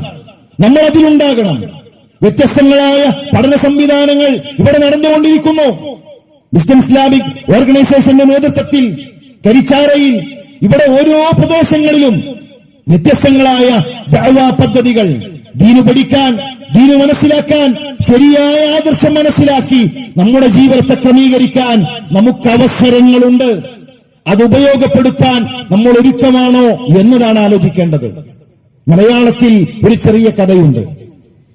ഖബർ എന്നാണ് ആ കഥയുടെ പേര്. ആ കഥ ഇങ്ങനെയാണ്. എന്റെ വീട് ഒരു ഖബർസ്ഥാനിനരികിലാണ്. ഓരോ ദിവസവും പുതിയ ഖബറുകൾ അവിടെ വന്നുകൊണ്ടേയിരുന്നു. പണക്കാരന്റെ ഖബർ, പണിക്കാരന്റെ ഖബർ, കുട്ടികളുടെ ഖബർ. ഒരു ദിവസം ഖബർസ്ഥാനിന്റെ അങ്ങേയറ്റത്ത് മൈലാഞ്ചിക്കാടുകൾക്കരികിൽ ഒരു പുതിയ ഖബർ വന്നു. പക്ഷേ ആ ഖബർ കാണാൻ ഞാനുണ്ടായിരുന്നില്ല. ആ ഖബർ കാണാൻ ഞാനുണ്ടായിരുന്നില്ല. നമ്മുടെ മഹല്ലിൽ നമുക്ക് വേണ്ടി ഒരു ഖബർ ഒരുങ്ങുന്ന ദിവസമുണ്ട്. നമുക്ക് വേണ്ടി മയ്യത്തുകട്ടിൽ നമ്മുടെ വീട്ടിലെത്തുന്ന ഒരു ദിവസമുണ്ട്. നമ്മുടെ കഫൻ പുടവയ്ക്ക് വേണ്ടി നമ്മുടെ പ്രിയപ്പെട്ടവർ യാത്ര തിരിക്കുന്ന ഒരു ദിവസമുണ്ട്. തണുത്തുറച്ച ശരീരമായി എന്നെയും നിങ്ങളെയും നമ്മളുണ്ടാക്കിയ നമ്മുടെ വീട്ടിൽ കൊണ്ടുവന്ന് കിടത്തുന്ന ഒരു ദിവസമുണ്ട്. പ്രിയമുള്ളവരെ, ആറുകാലുള്ള കട്ടിലിൽ, ആടിയുലയുന്ന കട്ടിലിൽ ഖബറിലേക്ക് കൊണ്ടുപോയി വെക്കുമ്പോൾ അമലുകൾ മാത്രമാണ് കൂടെ വരുന്നത്. ഖബർ എന്ന് പറഞ്ഞാൽ ഞാനും എന്റെ അമലുകളുമാണ്. കുടുംബം തിരിച്ചു മടങ്ങും, സമ്പത്ത് തിരിച്ചു മടങ്ങും, അമലുകൾ ബാക്കിയാകും. അങ്ങനെ ഒരുപാട് അമലുകൾ ഖബറിലേക്ക് വേണ്ടി, ആഖിറത്തിലേക്ക് വേണ്ടി ഒരുക്കണേ എന്ന് പ്രത്യേകം ഓർമ്മപ്പെടുത്തുകയാണ്. അല്ലാഹു അങ്ങനെ ധാരാളം അമലുകൾ സമ്പാദിക്കാനുള്ള തൗഫീക്ക് നമുക്ക് നൽകി അനുഗ്രഹിക്കട്ടെ. ഒരുപാട് സഹോദരന്മാർ, നമ്മുടെ ഷാഹുൽക്ക രോഗം കൊണ്ട് പ്രയാസപ്പെടുകയാണ്. പരീക്ഷിക്കപ്പെടുന്ന, ആരോഗ്യരംഗത്ത് പരീക്ഷിക്കപ്പെടുന്ന ഒരുപാട് ആളുകളുണ്ട്. അല്ലാഹു എളുപ്പം നൽകി അനുഗ്രഹിക്കട്ടെ. മരണപ്പെട്ടുപോയ മാതാപിതാക്കൾ അല്ലാഹുവേ, അവർക്ക് സ്വർഗം നൽകി അനുഗ്രഹിക്കണമേ. മാറി മറിയുന്നതാണ് ഞങ്ങളുടെ ഹൃദയം, ദീനിൽ ഉറപ്പിച്ചു നിർത്തണമേ റഹ്മാനെ. ഞങ്ങളുടെ കാരണവന്മാർ, ഞങ്ങളുടെ ഉസ്താദുമാർ, പണ്ഡിതന്മാർ, നേതാക്കന്മാർ അല്ലാഹുവേ, അവർക്കെല്ലാം ആഫിയത്ത് നൽകി അനുഗ്രഹിക്കണമേ. റമളാനിനെ കണ്ടുമുട്ടാൻ, റമളാനിനെ ഉപയോഗപ്പെടുത്താൻ അല്ലാഹുവേ ഞങ്ങൾക്ക് തൗഫീക്ക് നൽകി അനുഗ്രഹിക്കണമേ. ഫലസ്തീനിൽ പരീക്ഷിക്കപ്പെടുന്ന മുസ്ലിം സഹോദരന്മാർ അല്ലാഹുവേ നിർഭയത്വം നൽകി, അവരുടെ നാട് നൽകി അനുഗ്രഹിക്കണമേ. അല്ലാഹുമ്മ അഫിൽ മുഅ്മിനീന വൽ മുഅ്മിനാത്ത് والمسلمين والمسلمات ربنا يا مقلب القلوب ثبت قلوبنا على دينك ربنا لا تجعل فتنتنا في ديننا ربنا تقبل منا إنك أنت السميع العليم وتب علينا إنك أنت التواب الرحيم آمين آمين برحمتك يا أرحم الراحمين. السلام عليكم ورحمة الله وبركاته. السلام عليكم ورحمة الله. നന്ദി അറിയിക്കുവാൻ ഇസ്ലാം യൂത്ത് കണിയാപുരം മണ്ഡലം സെക്രട്ടറി ഷഹീർ സാഹിബിനെ ക്ഷണിക്കുന്നു. അസ്സലാമു അലൈക്കും വറഹ്മത്തുള്ളാഹി. ബിസ്മില്ലാഹിൽ അൽഹംദുലില്ലാഹി വസ്സലാത്തു വസ്സലാമു അലാ റസൂലില്ലാഹ്. പ്രിയമുള്ള സഹോദരങ്ങളെ, മുസ്ലിം ഇസ്ലാമിക് യൂത്ത് ഓർഗനൈസേഷൻ സംസ്ഥാന വ്യാപകമായി സംഘടിപ്പിക്കുന്ന അഖിലൻ റമദാൻ പ്രഭാഷണങ്ങളുടെ ഭാഗമായിട്ടാണ് കണിയാപുരം മണ്ഡലം കമ്മിറ്റി ഇത്തരത്തിലൊരു പ്രഭാഷണ പരിപാടി ഇവിടെ സംഘടിപ്പിച്ചത്. തുടർന്നും കണിയാപുരം മണ്ഡലത്തിന്റെ കീഴിലുള്ള 8 യൂണിറ്റുകളിൽ ഇത്തരത്തിലുള്ള പ്രാദേശികമായിട്ടുള്ള പ്രഭാഷണ പരിപാടികൾ സംഘടിപ്പിക്കുകയാണ്. എല്ലാവരും ആ പരിപാടികളിലൊക്കെ പങ്കെടുക്കണമെന്ന് നിങ്ങളോട് അഭ്യർത്ഥിക്കുകയാണ്. 2 യൂണിറ്റിൽ ഓൾറെഡി തീരുമാനമായിട്ടുണ്ട്. അണ്ടൂർക്കോണം യൂണിറ്റിന്റെ കീഴിൽ ഈ വരുന്ന ഫെബ്രുവരി 14 ശനിയാഴ്ച വൈകുന്നേരം 6:30 കല്ലുപാലം ജംഗ്ഷനിൽ സഹിൽ സലഫിയുടെ ഇത്തരത്തിലുള്ള അഹ്ലൻ റമദാൻ പ്രഭാഷണം സംഘടിപ്പിച്ചിട്ടുണ്ട്. അതുപോലെ കണിയാപുരം യൂണിറ്റിന്റെ കീഴിൽ കണിയാപുരം പള്ളിനടയിൽ 16-ാം തീയതി തിങ്കളാഴ്ച വൈകുന്നേരം 6:30 ഷാഫി സലഫിയുടെ പ്രഭാഷണം, അഹ്ലൻ റമദാൻ പ്രഭാഷണം ഉണ്ടായിരിക്കും. കണിയാപുരം മണ്ഡലത്തിന്റെ കീഴിൽ കരിച്ചാറ യൂണിറ്റിലും Kaniyapuram unit, Muttappalam unit, Kazhakkoottam unit, Perumathura unit, Mangalapuram unit, Andoorkonam, Pothencode എന്നീ 8 യൂണിറ്റുകളിൽ ഈ വരുന്ന റമദാൻ മാസത്തിൽ ഇത്തരത്തിലുള്ള ദഅവാ പ്രവർത്തനങ്ങൾ ധാരാളമായിട്ട് നടന്നു വരുന്നുണ്ട്. അതുപോലെ പല സ്ഥലത്തും നമ്മുടെ തറാവീഹ് നമസ്കാരം സംഘടിപ്പിച്ചിട്ടുണ്ട്. എല്ലാവരും അത്തരത്തിലുള്ള പ്രവർത്തനങ്ങളിൽ സഹകരിക്കണമെന്ന് അഭ്യർത്ഥിക്കുകയാണ്. ഈ വരുന്ന ഫെബ്രുവരി 13-ാം തീയതി തിരുവനന്തപുരം വള്ളക്കടവ് സുലൈമാൻ തെരുവിൽ തസ്ഫിയ ആദർശ സമ്മേളനം നടക്കുകയാണ്.